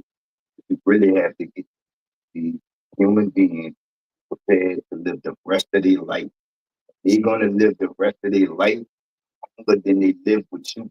So you got to get them prepared. I don't give a fuck about being your friend. I don't give a fuck about being like. None of that. You None of that. understand? You gonna be prepared. You see what I'm saying? And you Yep. gonna understand later. Cause I ain't like my mom. You see Exactly. what I'm saying? I ain't like Yeah, her, but I love her to death. So yeah, yeah. but I understand that she was raising men, and she had to raise men. This was bigger than her. This was about building the legacy. And I understand that. I'm saying, how important is it for you, especially from what you've been through, to be a mother? How important is it for you to be a It's very important because I wish the relationship that I had with my mama back then was a lot better. Definitely. Like it was so much that I needed my mom through, but not only my mom, I needed my biological dad through. And you know, certain circumstances, they was beefed out for a little bit. So it was a rocky thing to where, he would be in and out my life. So that everything that I went through in my childhood, I don't want my kids to ever endure. I don't want my kids to go through. But some cycles have a tendency of repeating itself. You And can't help I have to exactly, you can't really help that. So, I just try to the cycles that did repeat themselves, I still just try my best to do what I can to not let that cycle, you know, keep reoccurring, absolutely. basically. Absolutely. So you shave back, you see what I'm saying? You back to you and you end up catching a charge, right? Can you get into that? Yeah, got into cash and checks. Uh I still was, had just had my first baby, needed some money. So I I'm fucking with a scamming ass nigga or whatever she said. okay. But no, this was I was dealing with family at this time when this happened. Now this wasn't nothing new to me because this was something that I had was already into doing. So I knew the ins and outs and how shit was supposed to work. So family member come to me, hit me up like, hey, got something for you, this and that, whoop de whoop. So I'm like, all right, bet. I go, they take me, come pick me up, they take me to go cash it, and I end up getting caught. The people that I went there with actually left me at the fucking store. Mind you, my baby was in the car. Was it a Yeah. setup or it just happened like that? It just happened like that. It just happened like that. It was crazy as hell, but it just happened like that. So, um, because it was my first offense, I had never been in trouble. Judge Mm-hmm. knocked it down to a misdemeanor. She asked me what was my explanation, my reasoning for doing it, and I told her, I have an infant. I was just trying to get some money to take care of my baby. Because of the sickle cell, it's hard for that. That's another thing. It's hard to keep a job. And at that time, I was on disability and it wasn't enough for real. So I was just like, it hustling is in my blood. I gotta say that. Like it definitely is from my parents, my mom's side, dad's side, like just bonus mom's side, bonus dad's side. It's just in me. You be whooping I was that kind bitch of on raised up my with on that his in that hand. sense. So no, my mom always kept a job. She always stayed doing something. My bonus dad was he was a street nigga. So you know what street niggas do. My dad, biological dad, he was the street nigga. So again, you know what they do. Let me ask you this. Bonus mom had a job. Let me ask you this. If you 4 foot nothing, right? How Right. tall is your mama and how tall is your dad? My dad is 5. I want to say about 5'6", maybe 5'7". My mom is about 5'1". Oh yeah, you ain't never had a chance. Not at all. Yeah, and so, uh, after that, what came of that? What, how did you bounce back from catching your first job? I got lucky. Like I said, the judge, she let me explain myself. And, she heard my reason for doing what I did and she knocked it down to a misdemeanor, gave me probation, 6 months probation, community service, and that was it. And I was yeah, that was that. That was the end of that one. I want to ask you something. With all of these near-death experiences, being hospitalized, lots of pain. A lot of people thought you were faking that one time, right? Yeah, definitely. My second set of kids, their dad. So my second baby daddy, father of my children, I'm gonna say. I don't like using baby daddy, baby mama. That is so irritating to me. But second father of my children, he because once again, he didn't know or understand what sickle cell was. He thought it was something that I was faking. Definitely. He thought it was something that I was doing just to get attention. You know, we would, if we was going through some, our little ups and downs, he thought I would be doing it, just to get him back around and stuff like that. Until he actually he started trying to learn about it himself. And he actually realized it wasn't this was real. But I still kind of think like in a sense in his mind he still really doesn't. Understand? Yeah. Because if you did, I feel like you would be very heavily invested in your kid's life, knowing that any point in their life they could lose their mama at any point. Anytime she ends up in the hospital, she can lose her life. You should be heavily invested into these children more than what you are. But I still try to give him the benefit of the doubt. He trying, I guess, when he do step in to want to do stuff, I don't interfere with it. I tell my kids all the time, whatever relationship you got with your dad, that's with your dad. I ain't got nothing to do with that. I think Because and I'm like that because it was like that when I was a kid. My mom and dad went back and forth, back and forth, back and forth. There was times where my dad had to come to family members' house just to bring me presents and gifts and stuff, or he had to sneak to see me and stuff like that. So it was confusing as a kid to see both my parents going just back and forth like that. But she was like that because she was trying to protect me from the lifestyle that he was living at that time. And I get that. And then on top of that, she still always felt like I had a father figure in my life. So the fact that there's this man here who's been raising her since she was 2 years old, and you just keep, you've been in jail, you've been in and out of her life. Like, I guess she just basically, in her sense, she was trying to protect me, you basically. was a gangster before you even came to. That's like kind of not. Right. Exactly. But so around this time, you had another near-death experience, correct? Around this time, With the infection, the yeah. So this happened. So I had, okay, I had my first daughter then at that time, and then I ended up caught the case and everything. I ended up having my second daughter, and after I had my second daughter, that was when they lost their dad. About a year or two, 2 years after I had her, their dad was killed due to gun violence. And that's when I caught my second. That's when I caught my second case. Yep. I was assaulted in my own home by Highland Park Police Department, and they interned because I, called up a lawyer to sue them for the damages that they had did. And they in return, pressed charges on me and hit me with probation and hit me and with a felony for obstruction, resisting, and assault on a police officer.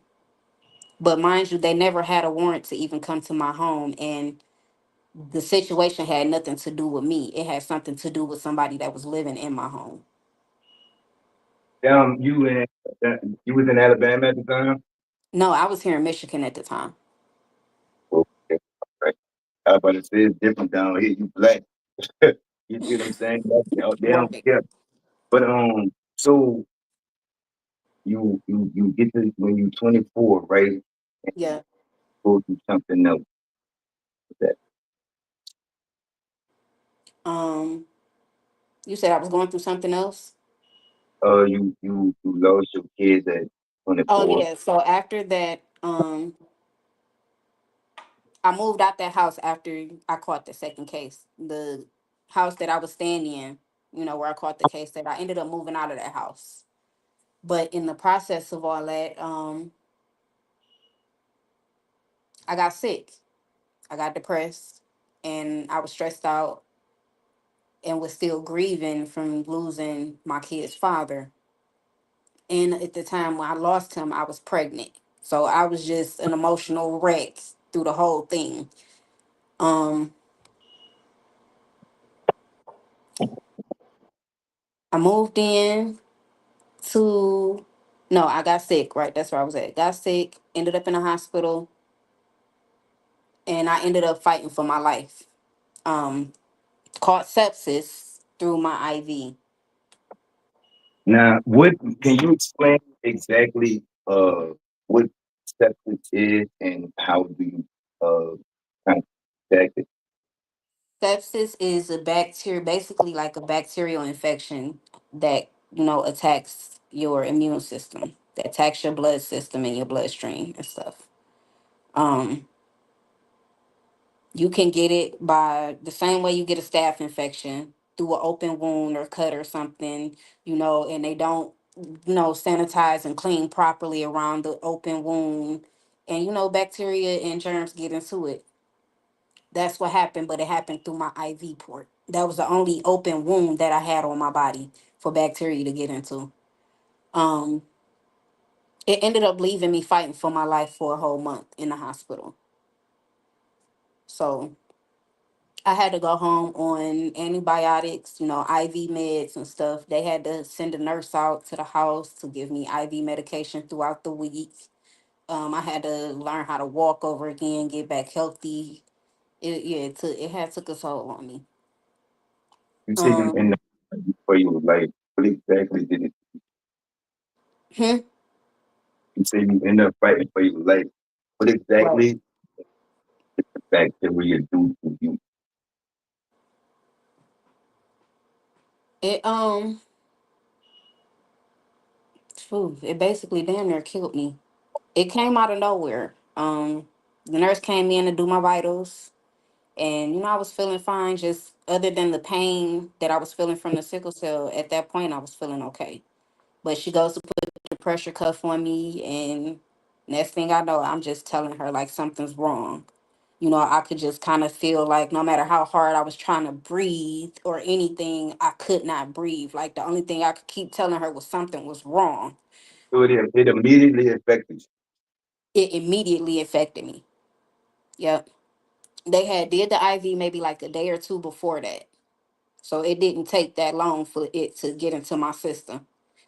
It My fever shot up to 104, blood pressure shot up to 200, over 100 and something, and it felt like I was just losing all my senses. It felt like I was just fading away, and I couldn't talk, I couldn't say nothing at all. After I kept telling her that it was something wrong, I couldn't say nothing else. That was it.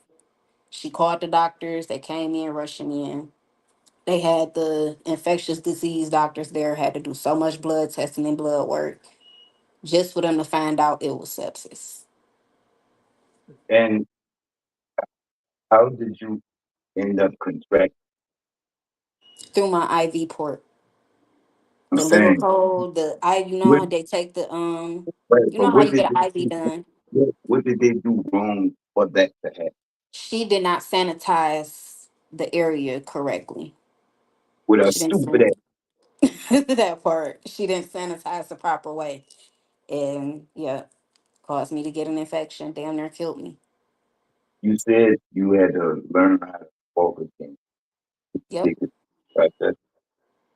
Um, Sometimes when you have a pain crisis, it affects certain parts of your body. Sometimes it'll be your arms, your stomach, your legs, your back, your hips. Mine's always affected my legs and my hips. So every time I would end up in a crisis, depending on how long I would be in the hospital, I would have to learn how to walk all over again. Oh, so you had to, it was multiple times that you had to learn. Yeah. Yep. How, There were how, times I would be sent home on crutches, sent home on a cane, needing it for support to learn how to walk over again. how does one learn? They send you to physical therapy, for the support and for the help, but it's really it's a mind thing.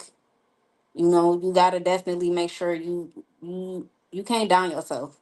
You can't tell yourself I can't do this. You got to have that mental stability to be able to get through that. Like, cause it'll be a downer. Like, to you get to feeling bad for yourself because you feel like you can't fend for yourself. You can't walk. Like, what? My legs don't work. I gotta have people doing stuff for me. That it takes a toll on your mental for real. So keep yourself motivated. Do the actual put the effort in to doing the physical therapy and the exercises that they tell you to do. Cause it's possible for you to get you feel it's possible. It's always possible. I don't never God got the last say so, you feel me? I don't care what the doctors tell you. It's called miracles. He working. He makes Back a way.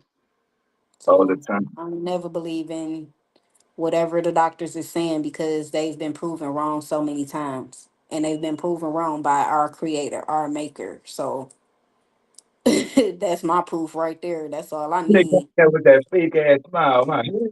Oh, bitch, tell me what's wrong. What you smiling for? You see what I'm saying? Right. Um, you shake back, right? You go home. You said you was in the hospital for a month, right? Right. How long did it take you to fully recover? It took me a good 3 months to fully recover. A good 3 months. I had to go home on IV antibiotics. I had to do that for about a month. And then going through physical therapy, going back and forth to doctor's appointments. It took me a good 3 months to really get completely back to myself. Been through a Especially at that time, I didn't really have a support system, so it was kind of hard to do. But I got through it. It took me a little longer, but I did it. you've been through a whole lot. Still smiling on you about it. You still ain't even finished. Um, how do you heal? I isolate myself and I talk to God. I pray a lot, a whole lot. I read my Bible and I try to work on my relationship with God. I try to tune in, get in tune with my spiritual realm and just yeah, because I wasn't into. I was always spiritual, but not like I am now. So where I call on him for anything. You gonna catch me praising him like I don't care who I'm in front of. You're going to catch me praising his name. You feel me? Like I ain't. It ain't no. Ain't no doubt about that. Like that's where I at. That's where I'm at with that. With my relationship with him. Like I have complete faith in him, for real. And my life is my testimony. He can got me Right? through a whole lot more. So definitely.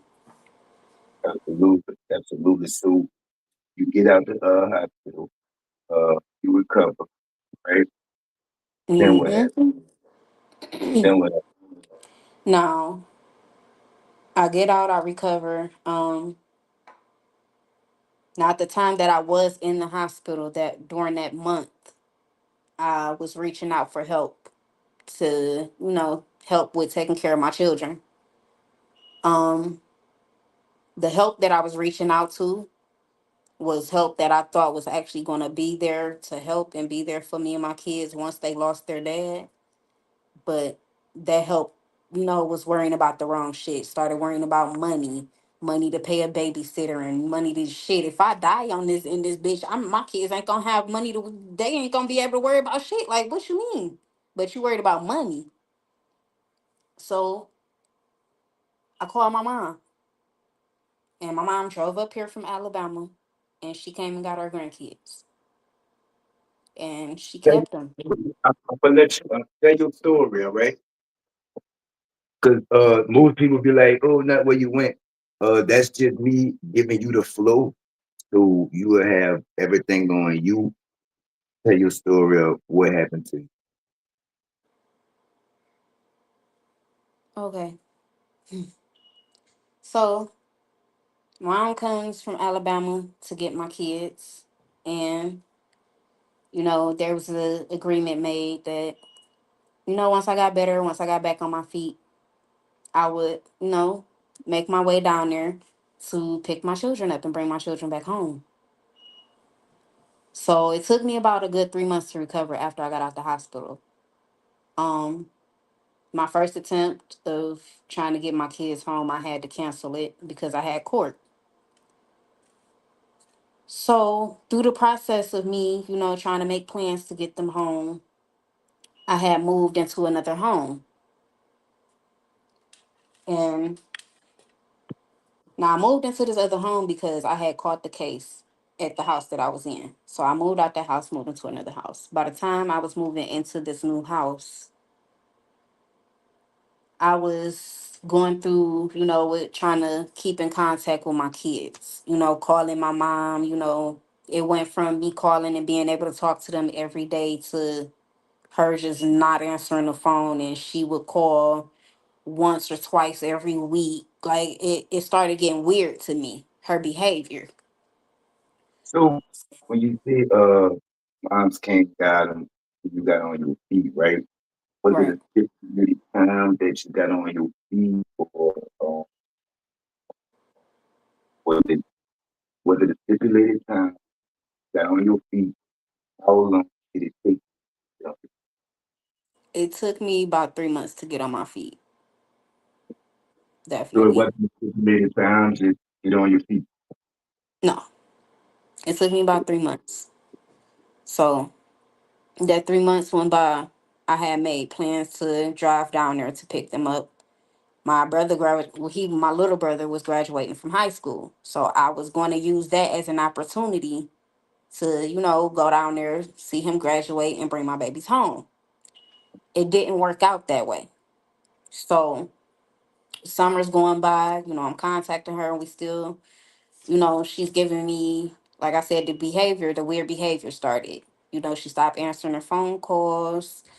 She stopped, she was moving around a lot. She kept moving from house to house. When I would talk to her, the kids would get on the phone like, "Hey, mom, grandma moved again. Like, we at granny new house." And I'm like, how many times she gonna move? But her behavior just started getting weird to me. So it became alarming. You felt something in your spirit.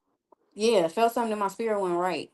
So, I called my brothers and was asking them questions, have y'all noticed mama stopped taking her meds? Has she been taking them? What she been doing? Cause something's off. So now my mom and my brother's relationship was a little rocky too. Like me and my brothers, we stayed like this. I was the only girl in the house. So I was always under boys, nothing but boys. Shout out to But bros.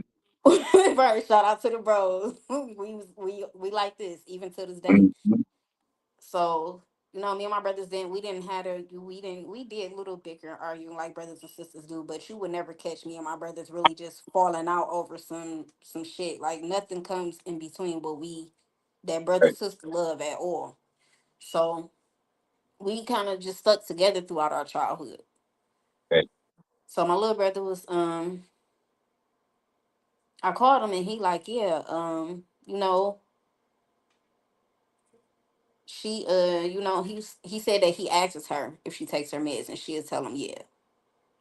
So and I'm like, okay, well, something's gotta be wrong because her behavior is like is weird as hell. Right. So 4th of July come up. I tell, my little brother, he wanted to make plans to come up here to Michigan from Alabama. So I said, okay, look, I'll pay for you and the girls a plane ticket to get y'all up here, and you can just fly them on the plane and get them back home. Cool. Two birds, one stone. Right. So call moms up earlier the week, during the week, let her know, like, I'm gonna pay for their plane tickets. I had my sister, the one who, I said that's been always supporting me from day one. I Shout call her out. my sister. She's more than a best friend. That's my Shout sister. out. That is my And sister. could be So blood. It could be your thug yeah, sister. that You're is my sister. I do have steps. I do have a stepsister. I call her my sister. I don't use that step word, and I don't like using all that. That's my family. That's my sister. You feel me? I ain't got got to little be sisters. blood. It could be your thug. They You're just didn't grow up with me. You feel me? But they still my sister. So she she was looking for the plane tickets for me. So I called my mom. Started the whole week going by. I'm calling her throughout the week. Calling her throughout the week. She's not answering. One of the days I called her, she pocket dialed me. When she heard it was my voice on the other end, she hung up. So I'm like, what the fuck? Like, wait a minute. All right. uh, So it just had me going through it. Like my mind was just like, I was not understanding shit at all. So I'm like, okay, this lady is putting me through the ringer right now. So I called my little brother and I'm like, look, you got another number for her? He like, no, the numbers that you have is the numbers that I have. So then he goes to tell me that she called him the day before that, the night before that, which was a Wednesday, saying that she thought I was dead. I don't know if she had a bad dream or if that's when she started, her nervous breakdown started, but she thought I was dead. And she was asking my brother why he did not tell her that I was dead. So it was confusing him at that point. Like, what's going on? Like, what you mean? So 2 days after that, they get a phone call from a family member down in the country saying that they found my mom sitting parked in a ditch with my kids in the back seat, and she was just sitting there. So that right there, alarm, rung a lot of bells in my head. Like that, the alarm was definitely going off when I heard that. So family member finds her, talked to her, asked her a couple questions. I guess to the family member, she seemed like she was in her right state of mind. They got in the car with her, let her drive back. They let her get back on the freeway.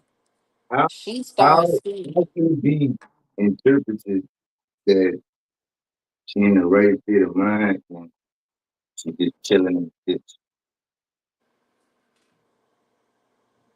That's what I'm trying to figure out. Like, y'all literally caught her just sitting here. So what made you think, or what did she say to you that made you think it was okay to allow her to start back driving?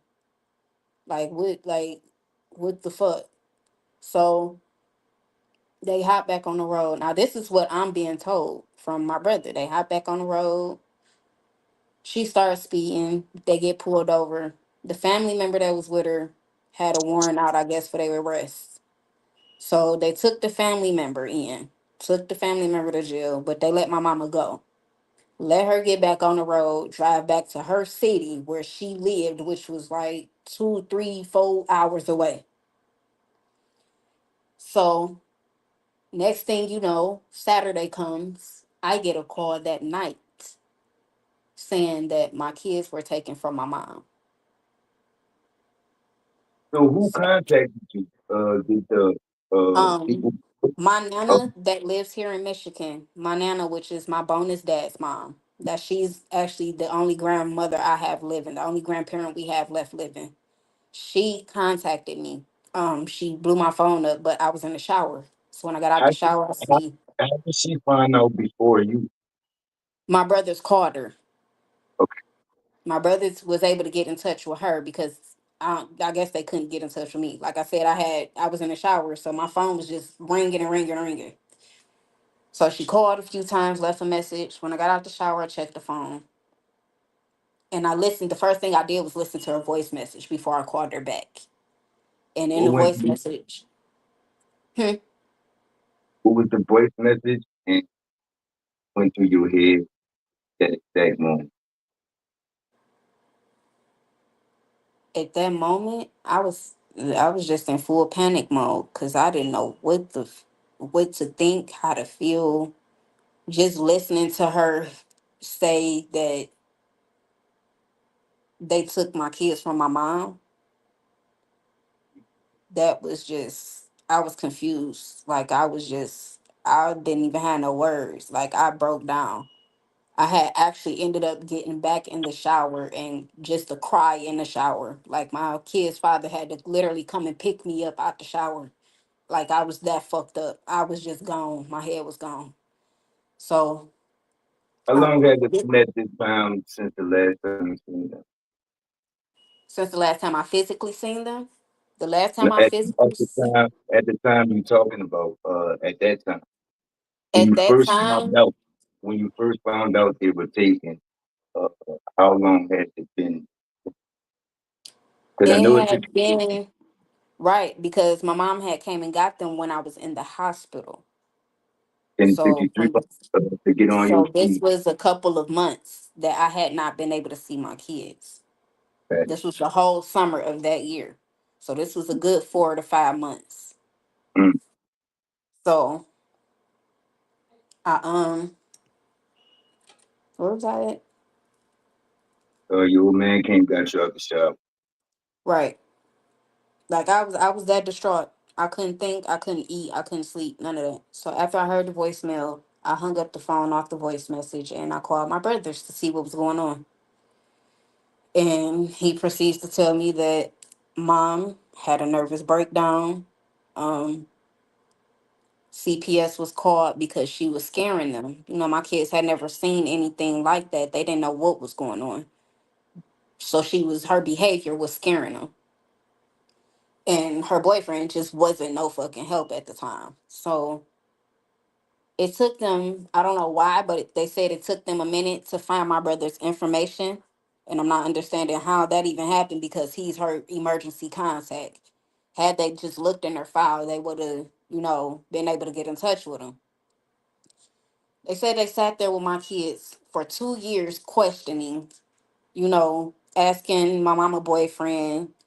They said that they asked my mom a few times, what the family information was, who can they call to come and get them. They just kept saying that neither one of them were talking, neither one of them wanted to give up information. And then they stated that my mom had told them that she had full custody of them since they were born, that she had been taking care of them since they were born. So they sat there for 2 hours. By the time they did get in contact with my brother, the lady didn't want to wait no more. So she took my kids and was leaving. When they was leaving out the parking lot, my brother was walking through the doors of the hospital asking for my kids. And they had told him that they had literally just missed her by just a couple seconds. So, instantly in my mind, my only thing is now I gotta get down there. I gotta get there. I gotta get to my kids. That's it. I gotta get to my kids. At this point, I don't care about nothing else but getting to my kids. Shout out to Bonus Dad. Daddy, I love you. That man is my rock. That man drove 2 hours from his home state.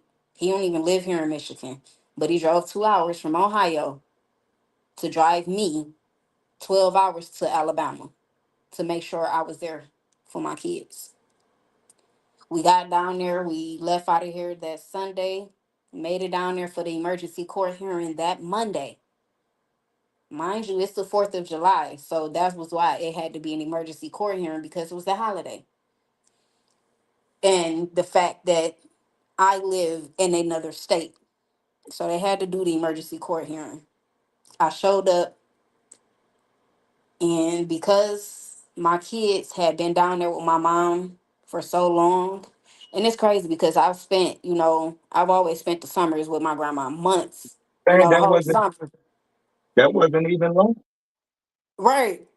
So They told me that I could not get my kids back because I was not a resident of Alabama, but neither were my kids. So, But they were going off of what my mom and her boyfriend had told them. but this what I'm saying. You came down there with verification that those were your kids, right? Correct. They supposed to. I mean, you at the time not deemed unfit for them to release to their biological mother, right? Right. The excuse was you're not a you're not president of animal, so they can't release your biological children that you prove were your children, and they got them ready to get them to the state. They can't go to their biological mother because she's not a president of that family. That was what they told me. That was their first reason. That was the first excuse that they gave me, was because I was not a resident of Alabama. So what did they And take the process that you had to do to so I'm trying to see you don't have to prove you their mama. You're not deemed unfit. What process did you have to go to get them? What did they tell you at that time right then and there? at that time, right then and there, I was going to have to go through with well, they had asked, if I had a family member that could take them temporarily until, everything got situated out. So at that point, that's where we were, was trying to find a family member, to get them and make sure that they, went through the proper steps and whatever that they needed to go through to get them. So at that point, after they told me that, and I had to go back home, that was where we was at that point, was trying to find family, someone to take them in. And I had plenty of people that was willing to take my kids in. That was the crazy part. I had an auntie in Georgia. Like I said, my brother that lives in Alabama, the one that showed up to get them, he was with him and his wife was willing to take them in. You Okay, know, let's get it out, right? They said you wasn't a resident of Alabama, but your right? brother, who is your Was brother, who was the next of kin, was. What right. was the reason that they ain't released him to your brother? You heard me? Somehow they had got it misconstrued that my brother and his wife was on the verge of getting a divorce, which they What does that? weren't. What does But that have? that was my question. What does that have to do with them taking care of the children and providing them and giving them a roof over their head? Or if Like, not them until the mother comes and gets her kid, who you said no to when she tried to come. So I'm trying to see what them getting a divorce has to do have to with do those with children being the same blood that he is. He's next to kin. right. But that was their excuse that they gave because he was on the verge of getting a divorce. So they felt like the kids probably wasn't, wouldn't be in a stable environment or a stable home because they were going through stuff in their relationship. I don't know.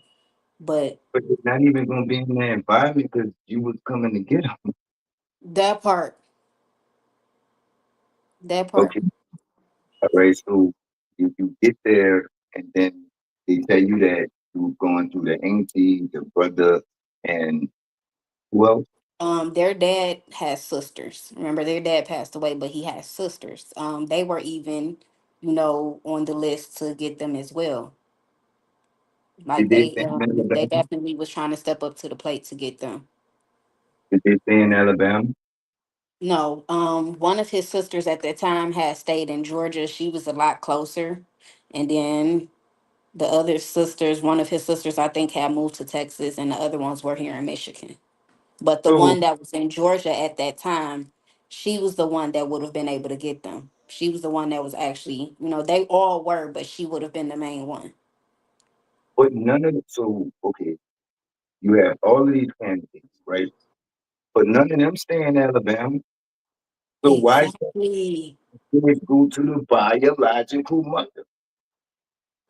They tried to use the excuse that because they were there for more than 90 days, that also made them residents. But how? Just So what? because me and my brother spent 3 months with our grandma, that didn't mean we lived there.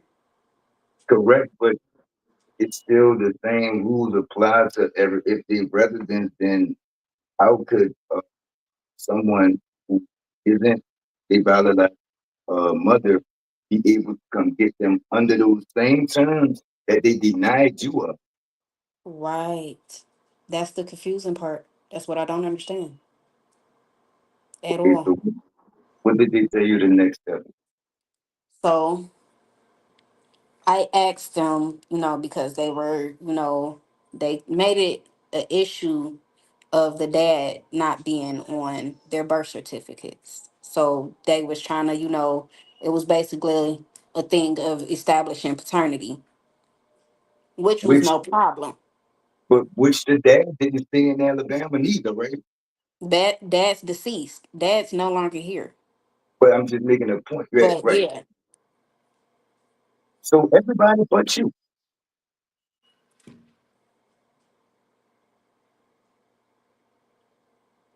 So, all right, boom. We at the no dad on the birth certificate. Y'all offered a DNA test. yeah. What did you So say? I asked them, because they needed to establish paternity. I asked them of the option, okay, of getting a blood test done. So You we do a already DNA test. proved you. Wait, hold up. They had to establish paternity for the dad, right? Mm-hmm. Which is, unfortunately deceased, right? Correct.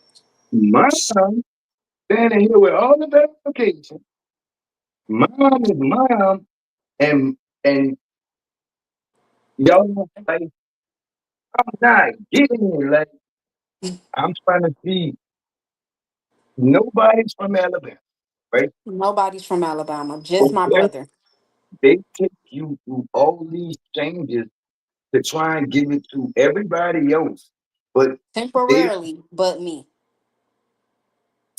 Instead of them just giving them back to me, instead of them just sending them home. Now I can see had y'all took my kids from my mom and I didn't show up for about a week or a month or something, but I came. Soon as I got the call, I came. I was there at the emergency court hearing. I showed up to get them. you went through the process, Exactly. then you went through the next process. That part. So at this point, um, they still telling you the same thing. You're not a resident of Alabama. Yeah. So at this point it became a question of, okay, well, can we get the DNA test done so we can establish a paternity so that we can get What's them wrong with with your dad's family? DNA? Hmm? What's wrong with your DNA? You standing right there. They needed to they needed to establish paternity between them and their dad because he wasn't Now, on their birth certificate. Because why he did wasn't on the birth certificate and they didn't have no other proof that he was their dad. So get the DNA test, test the kids and his next of kin, which is his sisters. It wasn't hard to do. It wouldn't have been hard to do. They so did not want to they do it. They they told me will they couldn't pay for it. so they willing to go through all this run around stuff to test people, test the family of people, and you right there. That part. And at this time, they still telling you that you are a resident of Alabama. You're not a resident of I'm not a Alabama. resident of Alabama. They not either. Yep. All right, And then so it went to a thing of me not being a resident to now they're going by what my mom told them. And then it went from they going by what my mom told them to now they can't go by what she said. They can't really take her word for it because she's mentally ill. She was going when through another breakdown. What? the first time they changed the reason, what was their reason for you know changing the reason to that? Did they give you a reason? They said it was because of what my mom stated that she had full custody of them. But what happened to the resident of Alabama thing? Right. Right. So now, because your mom said Then they come back with they can't because of go what up. she said. And why is that? Because she told them the fact that she had custody of them since they were born. She had been taking care of them since they were born. That was what she told them. So they believed her. That was the second excuse. So it went from me not being a resident to now we listening to what mom said, which is that she's had them their whole life. She's been taking care of them, and daughter's just not around. She doesn't know where she is. Were they in school in Michigan? No, they wasn't at the age to be in school when they left. Okay, so now what are they telling you the process is after? So after that, it went from still trying to find someone temporarily to get them at the same time. You know, I offered to that after they said that they would not pay for the DNA test to get done. I offered, if me and his family could pay for the test to get it done. They still would not allow it to be done, Under which what was time? weird in itself to me the whole time because y'all don't have to come out of pocket for anything. So Under why won't y'all let this? Y'all keep asking me about this deceased man, but you won't let me do what I need to do to, you know, establish paternity to give under you the what answers that you're looking for. under what grounds did they not let you y'all as the family pay for the DNA test? They didn't give any. They just said that that was just something that they didn't support. That was just something they didn't do. But that's not on them. That's y'all family, member, not theirs. Right. Okay, so what they told you the next process was. So the next process was still, as we're still trying to find family to get them. I had an auntie in Georgia who used to be a foster parent. She went through getting her credentials reinstated and everything just for her to be able to get my kids temporarily. She reached back out to them and told them, she did everything that she needs to do. She sent over her information and paperwork and stuff. They never got back to her. They never called her back. Never reached back out to her. She never heard anything else from them. How long did it take her to get her credentials together? Took her not even, I don't even think 30 or 430, not even a month or two. Because all she had to do was just get her licenses and stuff reinstated. Is there some type of time limit that you have to uh get your child, or like is that some type of stipulation like time, like if they stay in here this amount of time, then they award it to the state, or anything like that? Do you know? No, it was never anything like that. It was get them to someone temporarily until you can, get yourself in order, get your stuff in order, prove. I guess I don't know what they wanted me to prove, but it was just basically that until I got myself together, my stuff together. Basically, I don't know what it is they wanted me to get together, but it wasn't no really no time stipulations on it for real. You It was you had just somebody temporarily to get your kids, and when you get all your information and stuff correct and all your stuff situated, then I guess I was going supposed to have been going through the part. Had they found someone to give them to temporarily, I probably just would have been going through the process of just trying to get them back and trying to prove I don't know whether they've been with me their whole life or whatever the case was. did you present the social security cards and the birth certificate? I did. So if your mom didn't have that, how did they come? Like, it's too much evidence that, you know, you see what I'm saying? So how would Right. they, first of all, they gave you a runner, right? At this time, where are you mental? You said where's my mental? At this time, at that time, it wasn't like it wasn't completely there. I'm gonna say that it definitely wasn't. Um, I got up every day thinking about my kids. Like I was just sad. I was angry. I was sad and angry a lot for a while, for a very long time. I was just sad and just angry. Like it would get to the point to where, how somebody would look at you and they be like, "Oh, why you looking like that? You need to smile more. Smile." That would piss me off to hear somebody telling me that, because I felt like in my mind, you have no reason, like not even no reason, but you have no clue as to why I walk around with this natural is I already have a natural mean mug, but you have absolutely no idea what's causing me not to be able to walk around smiling all day, because I feel like I don't have a reason to. There's a part of me that's missing. And until I get that part of me back, like I ain't got shit to be happy about for real. Yeah, I move forward and I put a smile on my face because I still have two other little ones that's looking up to me, that's dependent on me. So I can't give up on them. No, giving up is not an option. I'm going to fight. The fight ain't over. It's not. It will never be. Mm-mm. Nope. God brought me So, too far. so it came a time when they were going to separate them, but they found a foster home for them, correct? Correct. Now they were I had at that time I definitely did stress. They're sisters. They've always done and been, they go everywhere, do everything together.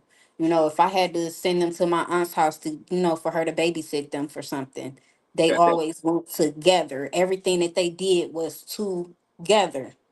So, I had just kind of stressed that a little bit. So they had actually ended up calling saying that they found a foster mom that would, was willing to take both of them in. So it went from them being at Step the, back up.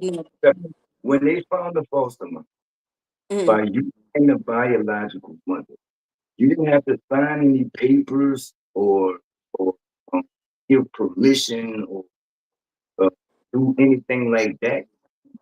They just did it. they just basically did it. Yep. I didn't have to sign any paperwork until I got down there for court, for the next court date, which was the second court date. And that was the court date where they wanted me to sign my kids over to them. To And the I state wouldn't of do people. the false, no, not the state Okay. wanted me to sign my kids over to them right then and there. They didn't want me to fight for my kids. They told me, they basically tried to, scare me. If you don't turn these two over to us, then all of your kids are going to be jeopardized. We're going to fight you. You're going to have to fight for all your kids, basically. Under under what grounds? And they in a whole nother state. They don't even have jurisdiction to do that. You don't even have jurisdiction to come fuck with my kid. So what are you talking about? You threatening me right now. Where's your Exactly. supervisor? Let me speak to your So, supervisor. yep, that was So how they put you it. sign. So you didn't sign it, right? No, I didn't. I So didn't, what was because you're the not going to tell me that I have to give my kid. If I had assigned my kid, if I had assigned that paper and gave them to my kids, y'all would have been saying I didn't give a fuck about my kids and I didn't try to fight for them and I didn't try to do anything for them. No, I would rather you sit here and talk shit about me fighting for them, being mad at me for coming for you to get mines back. Because no, you're not going to sit here and just sign. No, that's they a part of me. What you think? What? Sign them over to you. What do you think this is?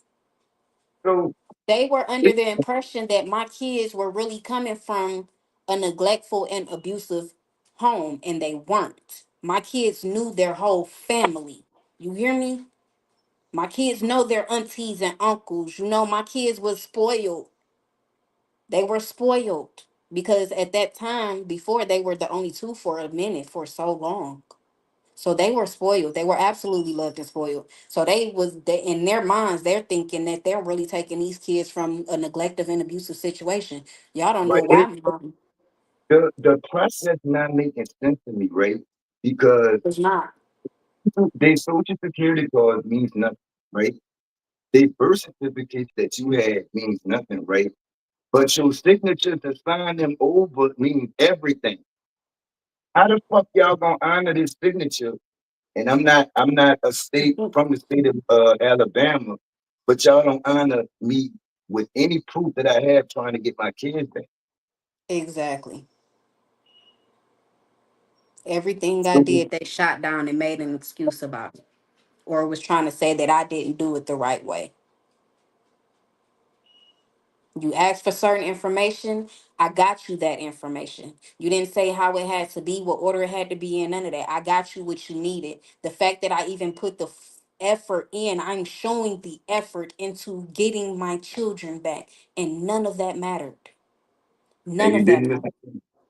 None you of ain't that miss mattered. you ain't My miss the brother and court. sister getting on the stand testifying, none of that mattered.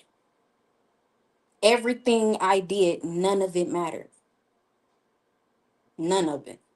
They knew what they were going to do. They knew exactly what they decision, they had already made their minds up. They had already knew what they were going to do. They were upset at the fact of me making them go through the process. They were not expecting me to fight for my kids. So they did everything that they possibly could. Everything they possibly could just to get them. They definitely did. So with the foster parents, Hmm? what happened with the foster parents? So foster parents. Now this lady was supposed to be, she's supposed to be, this all going Christian, church going woman, holier than thou. She was single. No, married at that. She had 4 kids of her own. 3 of them were adults. Only one of them they were still raising. The little boy, I think he was like 9 or 10 at the time. Um, Nice family. Seems nice family on the outside. Nice black wholesome family on the outside. Church going, all that. Um, what pissed me off and started having me worried was because now we all know that, when children get taken from their homes or they're getting taken from their environment and they don't know what's going on, they act out. Children act out when they miss their parents, when they miss their family, they act out. They started putting my kids on medication, basically trying to say that they was having behavioral issues, they needed to see a therapist and all this other stuff. There was nothing wrong with my kids when my mama had them. It was nothing wrong with my kids when I had them. They were just perfectly fine. They were mentally stable. They were good. They didn't need no medication. So why do y'all feel the need to put my kids on medication? Let me ask you something. Oh, because she's angry. She's At doing this stuff out of point, anger. Like at, at this point, were you still being their parent and guardian? at this point, yes, I was. I If was calling I them mean, 3, 4 times if out the week. if they didn't get your permission, how the fuck did they even? You see what I'm saying? If you were This the is still why. That's parent and the why I guardian, said the fight ain't over because none of this makes any sense.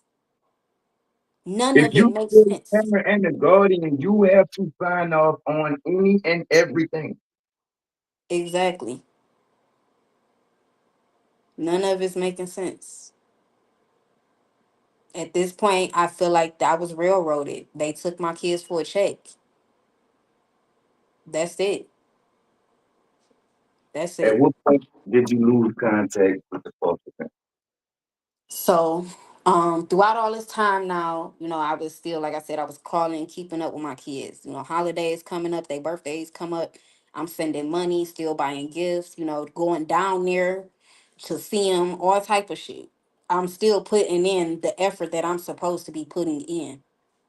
My sister was the one driving me down there for those trips. It was just me and her hopping on the road, 12-hour trips. Like that's my baby right there. Like that is nothing. That's my heart because the moment I called her and told her what was going on, she dropped everything that she was doing. Dropped everything she was doing completely. And anytime I need to take that road trip, she was Johnny on the spot. Let's go. Let's get it. Let's do When it. when you found out that your kid had to take medication for who called behavior problem, What was going through you? It pissed me off. I was angry because Did deep they down tell in you my spirit and my soul, I know that there's nothing wrong with my kids for them to need medication. Like I feel like they really just they doped my kids up because they didn't want to deal with the behavioral issues that come with taking a child from a parent, that comes with the child missing their parents. Like kids act out because of stuff like that. And y'all know that. Hell, y'all work for the state. Y'all supposed to be social workers and shit. So y'all should know that. Why would y'all think that they need medication? were they specific So about this the is what made it alarming to me. The foster mom makes a statement one day and says, yeah, well, all of mines were on medication. did So you you get a check saying for? because all of your kids were on medication, mine's got to be on it? Did that for that check? That part. So To did she sit here and define say because your kids was on it, what? that? So Did she all define? four of your kids had behavioral problems and shit. They had something mentally going on with them that they didn't need medication. I'm confused. Did she define these behavior problems? Um, there was one incident. My oldest daughter birthday came up. She wanted the Barbie dream house. This Barbie dream house came with over 180 pieces in it, but she wanted it for her birthday. So, I bought it for her. But I didn't, I did it even though it was her birthday, I still bought my other baby something because I didn't want her feeling left out. So, I had bought them a whole bunch of stuff, cashed out on them or whatever, dropped it off. But my baby had this Barbie dream house, and my second oldest was upset about something. She got upset with my daughter about something with the oldest daughter. And she went in the room and took it was like a pool connected to the little dream doll house. And it had like a little bucket that you could put the water in, for the little pool and stuff or whatever. She took that bucket and urinated in it and stuck it back in the dollhouse. So they were trying to say that because of situations like that, she needed medication. When all in reality, she was just reacting. She was acting out of anger. She was acting out of she. First of all, they confused. They don't know what's going on. They don't know why they can't talk to their mama. They don't know why they can't see their mama or their grandma or their uncles. They're missing their whole family and they don't understand what is going on. How do you expect these kids to behave and act? And you're taking them, you act like you're not taking them from somewhere they was being neglected and actually abused at. You're taking them from somewhere they were being loved. At They this knew their point, whole family. how long were you separated from them? At this point At that this you point, it had been a whole year. damn Yep. It had been a whole year. Girl, a whole so year had went what by. So at that point, um, that was alarming to me. Them giving them the medication that pissed me off. It made me angry. Because I know my kids don't need it. I know for a fact they don't need it. so So at this all point, y'all helping my kids up. the kids on medicine but for behavior. So how is that a stable environment? But your brother was the family member, the uncle, Right. like a pad, like a That's what pattern. I'm trying to figure out. Like my brother, they were also trying to use the excuse that, if he took them in, where would they sleep? Where would they lay their heads? They had a whole house that they owned next door to their house that had more bedrooms that they were willing to move into just so my kids could have their own room. Like everything was fun. Like we had our ducks in a row. Everything that we needed to have situated, we did. And they found every excuse and everything that they possibly could to pick at it and to tell me that that was not enough. It didn't matter. No matter what I did. When what happened when you knew?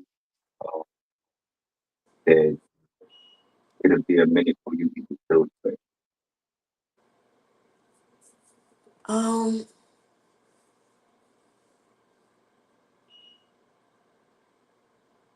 You need a minute? the third court hearing. You need a minute? You good? I'm good. It was the third court hearing. So it was 3 years. It was three hearings. Yep, it was Oh, three. oh, Well, the last one was basically the trial for them to determine.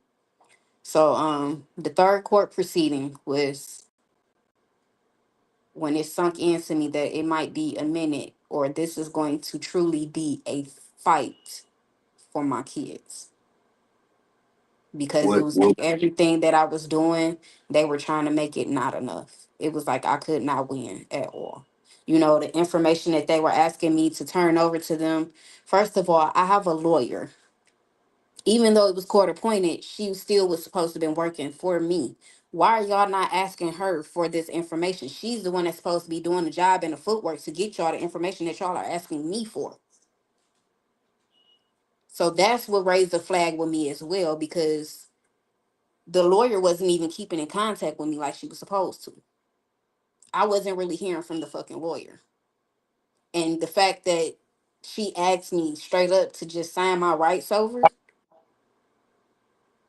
I knew it was some bullshit in the making. And I knew it was going to definitely be a fight. But that third court proceeding, you could have um told a judge that you don't think that your public defender could be adequate defense. at that time, my mind wasn't even going there. It hadn't even thought about that at that time. Definitely hadn't at all. Like, I was just so focused on just whatever they need me to do, I'm going to do it because I need my babies back. So is it at the third hearing where they came at you with the So oath? the third court proceeding, you know, through all that time, I was still, like I said, calling, going to see him, visiting, mothering, doing what I was supposed to do. Third court proceeding comes up. Now, in the process of all of that, they made my mom do a psych evaluation because at one point they wanted to give the kids back to my mama.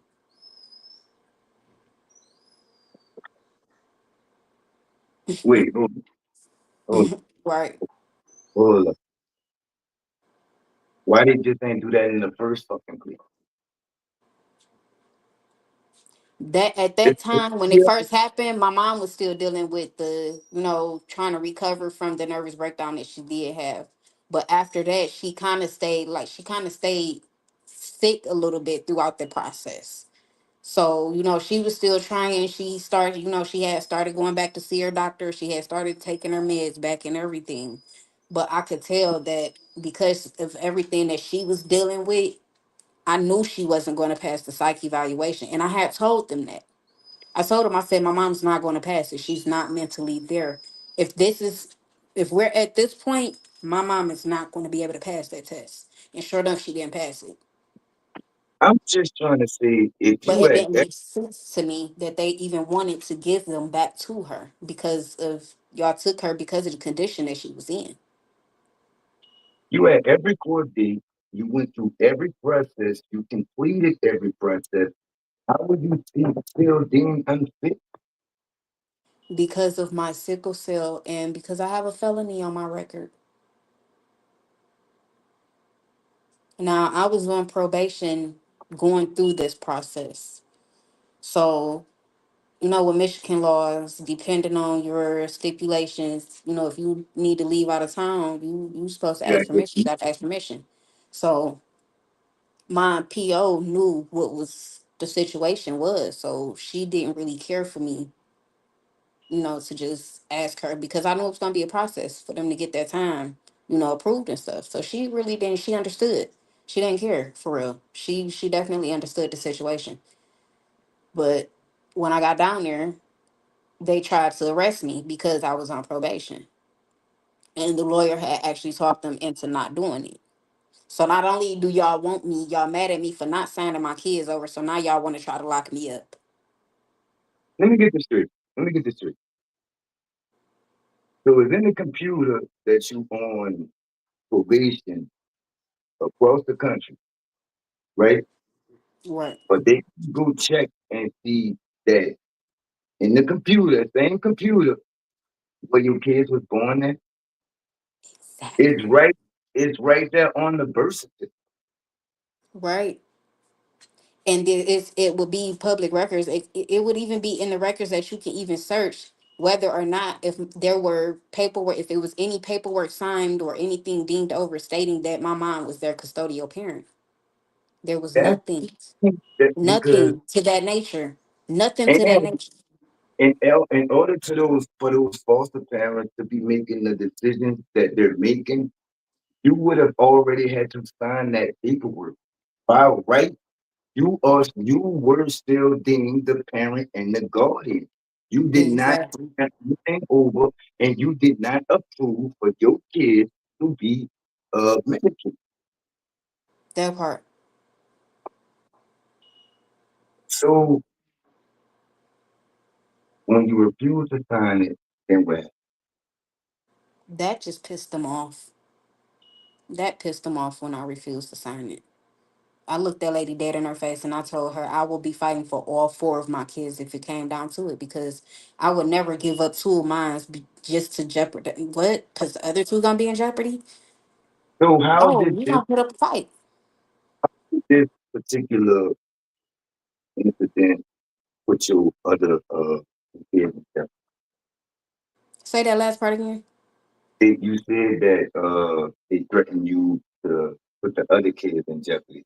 I'm trying to Right. see how would this situation put the other kids in jeopardy. Other kids are out their jurisdiction to begin with. They're not the feds. Right.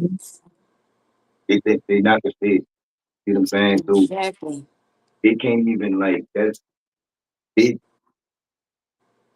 So okay, what ended up happening, and that was the last uh time you was in contact with the foster family.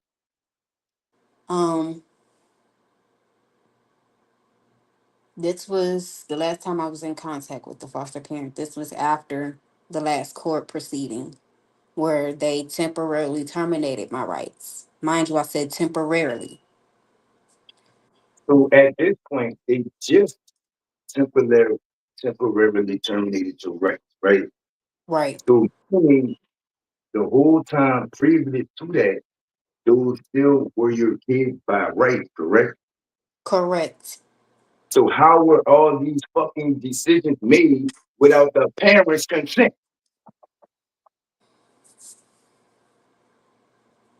Mhm. And then the other bitch, she's supposed to be on your side, and she the one come with the paperwork. She ain't even let the Part. DA come. That You part. know, no. Now, foster mom was playing the whole role of, I understand your situation. And, she was trying to, send me resources because I had, at one point, I was definitely making plans to move down there so I could get them back.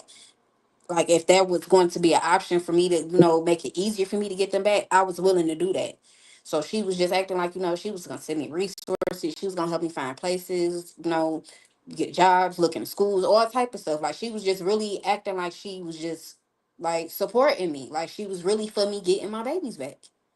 And after the court proceeding where they terminated them temporarily, before I So left what from down there. kind of so I've never heard of no shit like that. What is first of all, you didn't even honor me as the mother at first. So how the fuck You you told gonna me I send wasn't even a me? resident of this motherfucking state. Like, So what does that mean? Because I'm not getting how they didn't honor you as being the mother before, but they can fucking terminate you temporarily from that don't make no fucking sense. right. So I appealed So the decision. what I I appealed it. mean, what exactly does temporarily termination like what does that mean? That means they were going to continue to stay with the foster parent until I made the adequate adjustments or until I deemed fit in their eyes to take care of my kids. So who had custody? The foster parents of the state. The state, but they had them staying with the foster parents.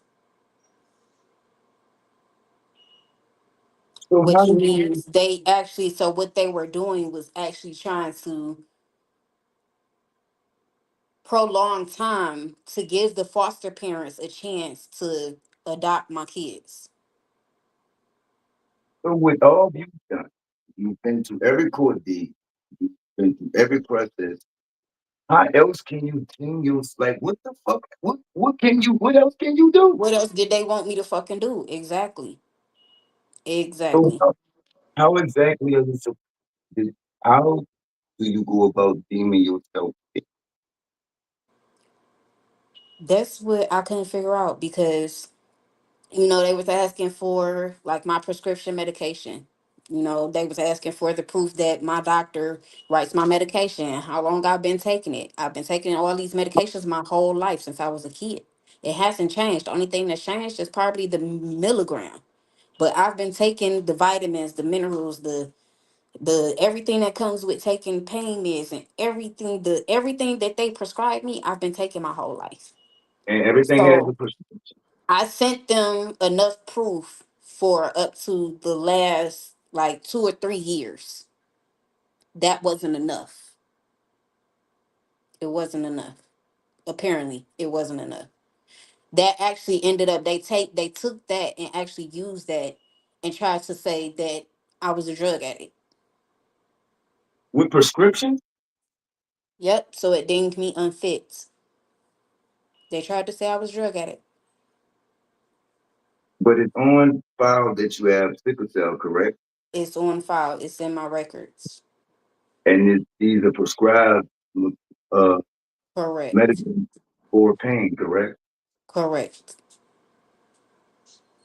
So how I'm not understanding your name on the bottle, right? Yeah. So how are you deemed that in the prescription?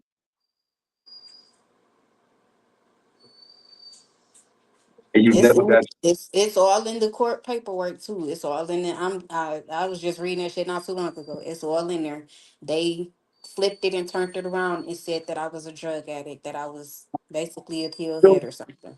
okay, so with no drug test, right? Yep, they were testing my urine. They did a hair test and everything, and the only thing that they were finding in my system was the medications that I was taking.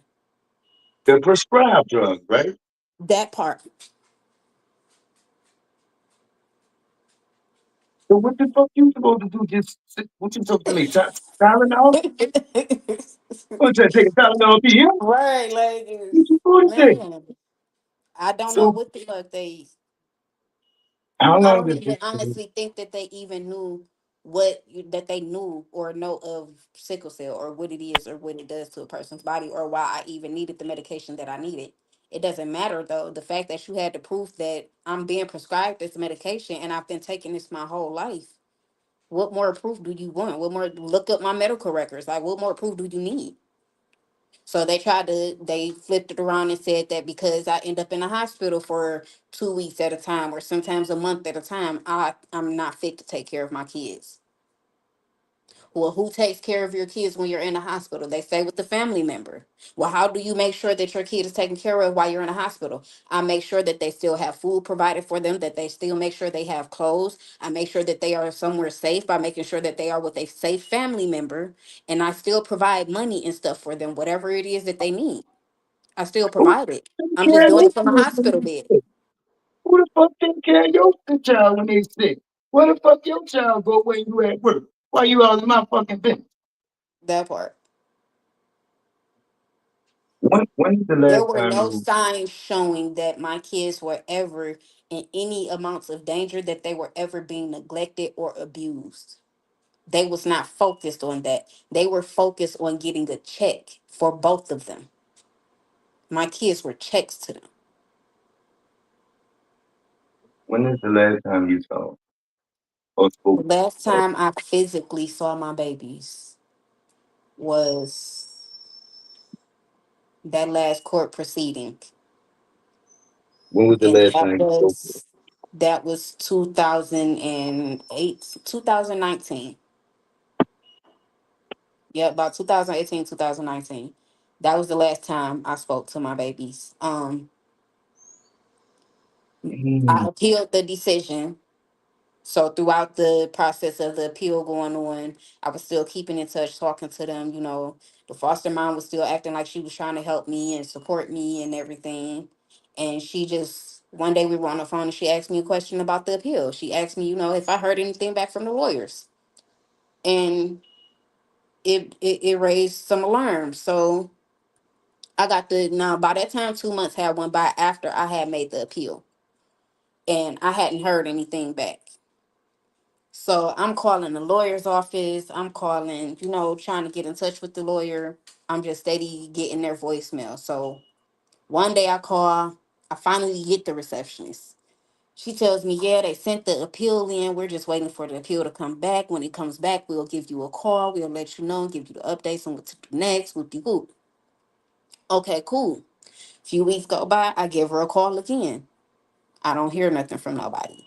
Another week go by, I'm just steady calling. So I ended up talking to the lady again. By this time, she's telling me, hey, they're in the meeting right now. I can't access the files because they're in the meeting. But once they get done, I can call you back and we can go over, your records, your files to see what's going on. Lady never called me back. So it just basically became a whole month or 2 months of me trying to call it and get in contact with this lawyer. When you But in the call, process, the foster are those mom is saying, recorded? like, When huh? you call, are those calls recorded? Yes, Oh, you got it. they are. Oh, you got them. They are. Oh, They but definitely are. you got like okay. So what's the price? What's the next step? What they told you to So do? at this point, the foster mom, she keep, every time I would talk to her, she would ask me something about the appeal, something, have I heard anything about it? So that right there raised the alarm and made me feel like she knew something that they weren't telling me, which it was. The last time she had asked me, about it, I told her no. Like I told her what had happened. I reached out. They keep giving me the runaround. Nobody's calling me back. None of that. So she was just like, oh, okay, well, just just keep trying. I hope somebody call you back soon. I get on Facebook and I go to this woman's page, and there's a picture of her, my daughters, and the caseworker. And the caption said, "Our new addition, our daughters." It had their first names and they changed their middle names and their last names. Now, mind you, both my daughters had family members' names for middle names that passed away, so they were passed down to them. And they had their deceased dad's last name, and they changed their middle names and their last names. But I thought that uh, how can they do all that and it was only temporary? That's Uh, what I'm saying. How were they even able to do all that? And the appeal was still processing. The appeal was still exactly. We and were still waiting on the appeal to come back. So I assumed that the appeal did come back, and they never reached out to me and told me they did all of this behind my back. I had no knowledge of anything until I got on Facebook and seen that picture. So I reached out to Lady and asked her what was going on. What's up with this? And how dare y'all change their names and try to erase who and where they come from? She felt I was disrespectful to her when I asked her that. So she blocked my number, and I have not talked to my kids since. I would send them messages every year for their birthday still, and she would read the messages and won't reply back. iPhones, motherfucker, they tell you when somebody reads your message and shit. She would read the messages and will not reply back, won't let them call me, none of that. So it went from, oh, I will make sure that you always keep in touch with them, this and that, whoop de whoop, to you blocking my number because I questioned you about something that you did that I felt was entirely wrong. Y'all did not have the right to change my kids' names. And the fact that their father is deceased and you try to erase who the fuck they came from, as if they don't know. My kids know who and where they come from. They knew their dad. They knew exactly who that man was. So for you to try to erase it, that's very disrespectful. Very disrespectful. And for you supposed to be this holier out than I, this old goddess, You in church every Sunday. You supposed to have a relationship with God, and this how you what? This how you move for a check? So what you gonna do now? I gotta find a lawyer. But the thing is, I have to find a lawyer that's down there. I talked to plenty of lawyers here in Michigan, and because of the jurisdiction, because it's in another state, it's gonna cost some money and it's gonna be hard. The money I'm not worried about. I don't care how much it's gonna cost for me to do what the fuck I gotta do to get my kids. But let me ask you this: the paperwork that you have, and I'm speaking of The the court proceedings and stuff. no, the Social Security card, the birth certificate, right? Hmm. It is Detroit, Michigan, and the hospital there, right? Right. That's not all they need. That's proof right there. It Yeah, was that's born. proof, but I don't. I think they want. I don't know which more they need. Like I said, everything that I did, they tried to make it an issue out of it. More, I mean, it So wasn't they the never same, elaborated on what more I needed to do either. They but what just more deemed do me you need? unfit because they said I was on drugs and because I was a felon. That's what's in the court proceedings. That's what's in the paperwork. They never even said, what exactly they wanted me to do to get myself better, to be unfit. None of that. What's not And making sense to me is if I'm unfit to take care of them, I should be unfit to take care of these two here. you had no crimes against kids or nothing happened to them in your custody. Nothing. So you only deemed unfit because you have prescriptions. Yep. And because I have a felony. I'm not going on and ask you for $300,000 now because when you get your lawyer, you it ain't gonna be nothing to you. So you might well just say, Not at "Nut, all. when I get my $30 million, you heard me, you got 300,000 because you about to get paid." Violated your right all kind of ways from Beyond the violated. from the Like I think about it every day. Every day. from, and Every day. Not a day a thought goes in my mind. And and this my is sister, it takes for my sister to, because me and my sister is the same. I know, some people don't believe in zodiac signs, but we are the same in a lot of ways. And, I've always confided in. She's older than me. She's my big sister. So I've always confided in her. She knows me well. So, it actually took a minute for her to, sit me down and say, sis, this is not your fault. This is not your fault. Don't beat yourself up about this because you're going to get your kids back. You fighting for them. You're going to keep fighting. And when it's time, it's going to happen. It's definitely going to happen. But, it's not your mama fault neither though. hmm? It's not your mama fault either though. No, it's not. And it took me, God had to isolate me and really put me in her shoes for me to understand and for me to realize, this not her fault. She was dealing with a lot on her own, and then certain things that happened to her in her childhood as well. All of that stems from a whole lot. So yeah, after that, I forgave my mom. I got sick, and I got a phone call. It was her on the other end, and we just went from there. We just So went let from me there. at first they needed you to sign them over, correct? Correct. They wanted me to sign just my oldest two over to them. So why didn't they need you to sign them over when they adopted?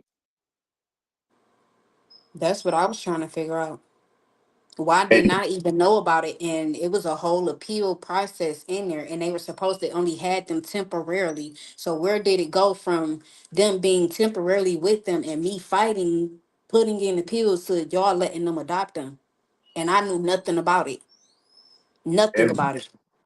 They everything, changed the every caseworker. decision, every The case. decision that every decision that was made before you were temporarily relinquished of your rights is a direct violation of your parental rights because you did not consent to none of that. Nothing. None of it. And they didn't even, they were supposed to contact Michigan on their end. because Michigan would have had to come out and do a whole walkthrough themselves of my home, and to make sure that I was stable here where I live enough to get my kids back. But I feel like because they know Michigan laws is different from theirs, Michigan laws, when it comes to the children and the women, they try to help more than anything. Unless the kid is really being put in harm and danger and really being neglected, they won't no, especially a single mom. They're Yeah. going to help that mother than more than anything with her children. They more for so trying to keep the family together and keeping the kids in the household. So I felt like because they knew that and they knew kind of sort of how Michigan laws is, that they knew Michigan was gonna help me fight for them. They knew Michigan was gonna help me get my babies back, and they didn't want that. They didn't want it. They tried to So avoid that every way possible. And I had trusted the fact that they were doing their job, which was why I did not contact Michigan, because I had trusted the fact that they were actually doing their part until I ended up catching a case for some drama that was going on between me and my kid's father. He always had drama going on. So a case presented itself and CPS did get called out, and they had to come and do what they were supposed to do. Case got closed out. And that was when they found out about my case with my oldest two daughters in Alabama. They had no knowledge of it. But they didn't, because they didn't have so much, not they didn't have any type of knowledge of the case or whatever, and they wasn't really looking to look into it. They just basically told me, like, if you get one more call, these two is going to be taken from you. Even did though you all the calls that I did receive was false and was dismissed and was just due to people being mad, over my baby daddy, or just starting bullshit, starting drama, just mad out of just anger, then that's every case that I've had boiled down to that. So they dismissed it all. They closed every single one out because that was the issue. It wasn't really the fact that something was really going on with my kids. It was drama. So I stopped. I cut all that shit out of my life. I cut all that out. Cut all of it out of my life.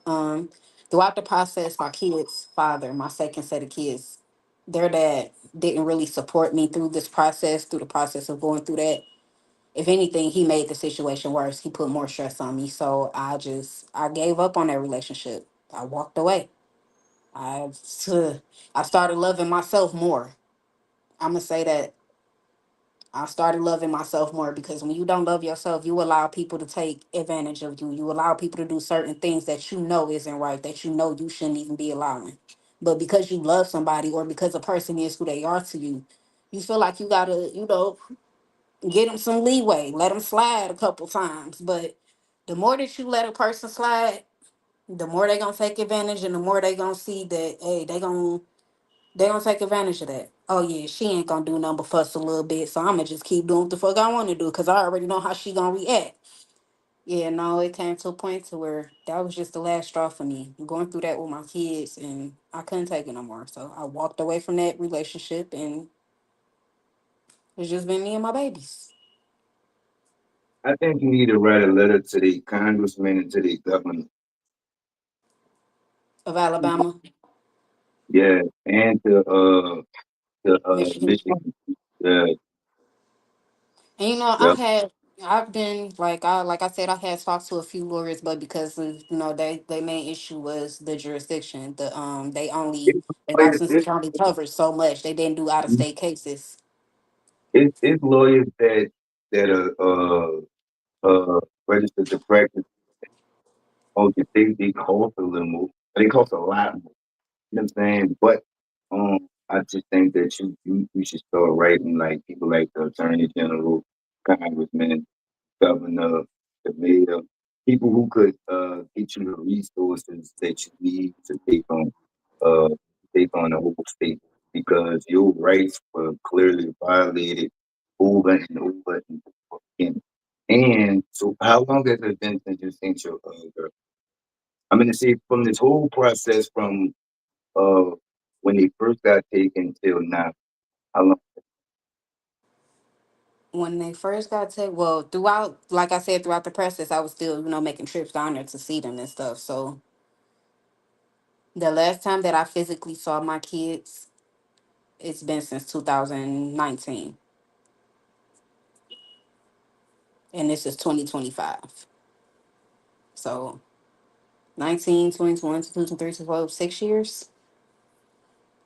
And they didn't give you no other directions that you Other need to do. than, nope.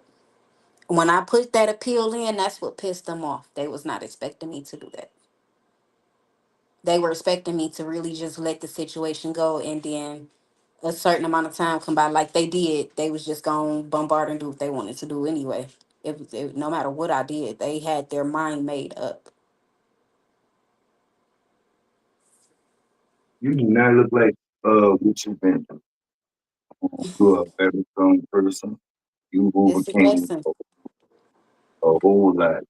And you keep going, you keep smiling, and keep going and keep smiling. I can't even give you no advice because I've never heard nothing like this. I've heard of some wild shit, but I've never heard nothing like this. So I really don't, I could say you, I don't And know. I haven't either, but it did raise some alarms in my head to, because I battled a lot mentally with wanting to even talk about my story. You feel me? Like nobody knows. This is my first time really publicly coming out telling this situation for real. The only people that knew about what was going on behind the scenes were the people that were there. So that was pretty much, yeah, like this is all the details that I just gave, nobody knew but the people that was around me, which was my sister, my brother, and my parents. Nobody else knew. So it just had me got to thinking like, I can't be the only one that this has happened to. I honestly feel like the fact that the way that they did me, I can't be the only one that they bombarded and did this to, that they railroaded and just It can't be legal. You see what I'm saying? right, That like that this is even happening, that they're even allowed to do this. because if you like just like Michigan doesn't have no jurisdiction down there, they don't have no fucking jurisdiction up there either. Those are Exactly. Michigan residents. Those are Michigan residents, born and raised. In Michigan, exactly. Um, we got to get out of here. We've been on here for 2 hours and 47 minutes, right? Let's see who we. Uh, before we leave, give the women your You key. asked me a question. What was my biggest lesson? What was my biggest life lesson that I learned from all of this? You definitely asked me that. And But you know what? Through all of this, though, I can honestly say that, like I said, God, with the isolation, He will isolate you. You feel me? To make you really pay attention to the things that you need to pay attention to heal, to just think and just overcome some stuff. He will really isolate you and put and sit you down and put everything that you've been through on your mental and make you actually think through it. So it made me come to a lot of realizations, a lot of blaming that I was putting on people. I had to stop doing that. I learned to forgive, and I learned to love myself more. Learn to love myself more, care about myself more. Um, since a kid, my parents will tell you, I've always been such a caring kid. Like I've always been the sweetest little, quietest little thing. Um, I got a big heart. I have a really big heart. So it takes a lot to piss me off. It takes a lot for somebody to do something that'll, make me angry and make me literally not want to be bothered with you no more. It takes a lot for me to get to that point. I always try to see the good in people. So God isolated me. I had to learn to love myself more. And that same love that I was trying to give to everybody else and that I was giving out to everybody else, I had to learn to give that self to get it to myself more because I wasn't doing that. Which was why, people were still taking advantage and, I was getting taken advantage of, people walking all over me, doing what they want to do. I learned to love myself so much more. And everything that I encountered negative, I just kind of looked at it as if, it was a test. I had to go through that. I had to. I had to go through it just to grow, just to be able to become the woman that I am now, just to be able to be where I am today. I've worked plant jobs and stuff like that. God got me to the point to where I just solely provide on Him. And it's true, when you decide to really give your life to God and really decide to let Him provide for you, I ain't had to worry about a bill. I own my house. Only thing I gotta pay is property taxes. Them stay paid up. Like my bills have never gotten cut off. None of that. Like I've never had to worry about any of that. I don't stress. None of that. Any situation that comes up, I pray about it because that's really the best thing that you can do. And focus on what you can control. A lot of us tend to we mess up where we worry about things that we have no control over. Most of the things that happened with my kids, I had no control over. And I had to come to the realization of that. But do what you can do. Control what you can, what is in your control. Focus on that and worry about that. Do that. But most of all, most importantly, love yourself.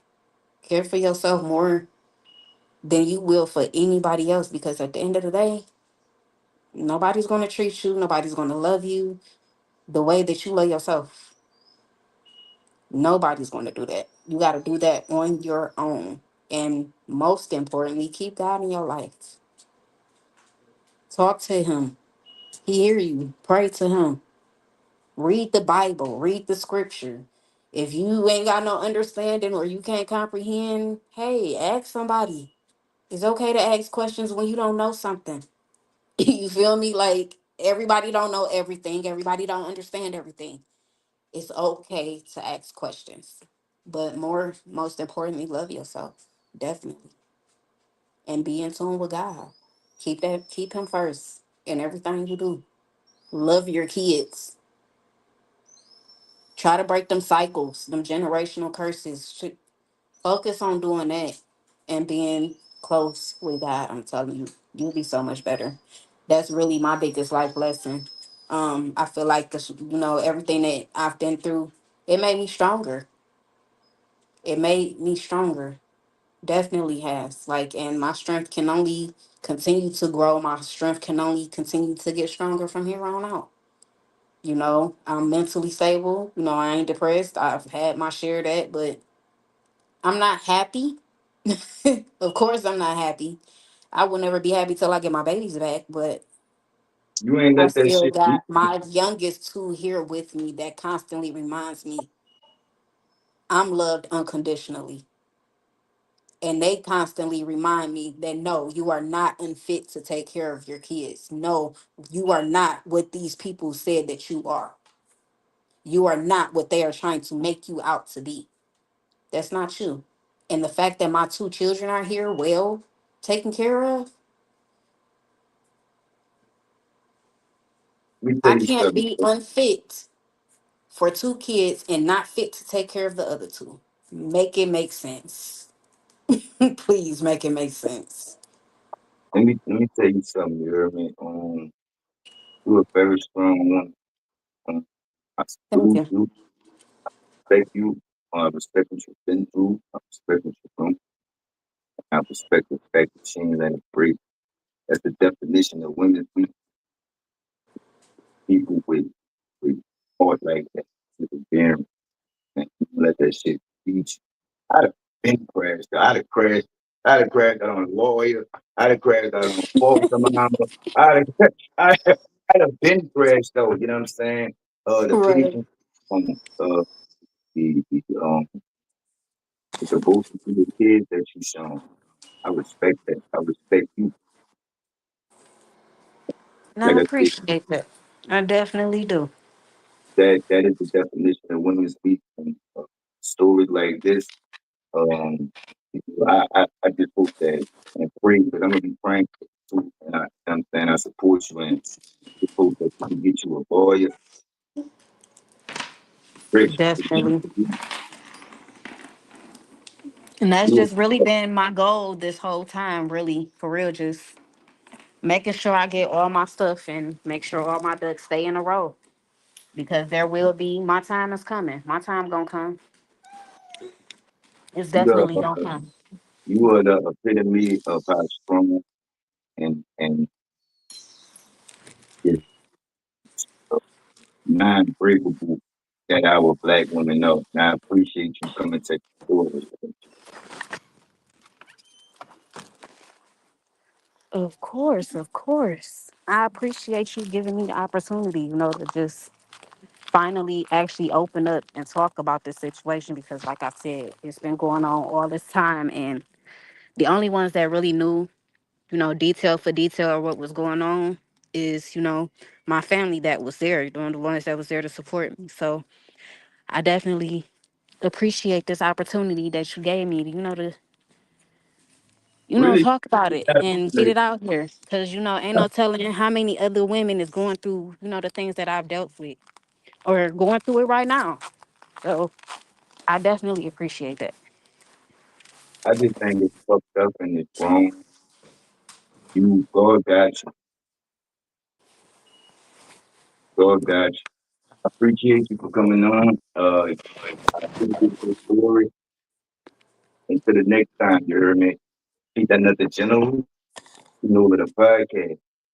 Keep your body clean, man. That part. Love, peace, and Crash out blessings. on foster mom. How to crash out on a lawyer. I'm telling you. You Say heard me? everybody, Man, okay? I respect your mind. You heard me on the real. On the real. Thank you, thank you, thank you.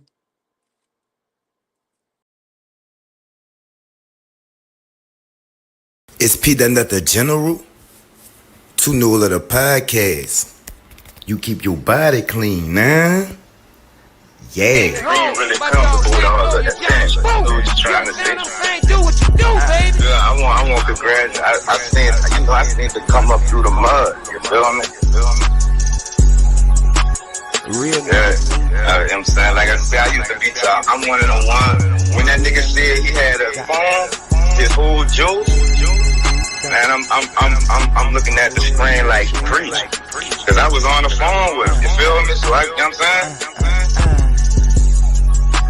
I'm just saying that you getting up there and you keeping it all the way phone. He ain't, what them little niggas be saying, he ain't cloud chase, he ain't capping, he ain't doing none of that. Like, he ain't trying to make himself look, he letting his legacy speak. I like that shit. Like, let your legacy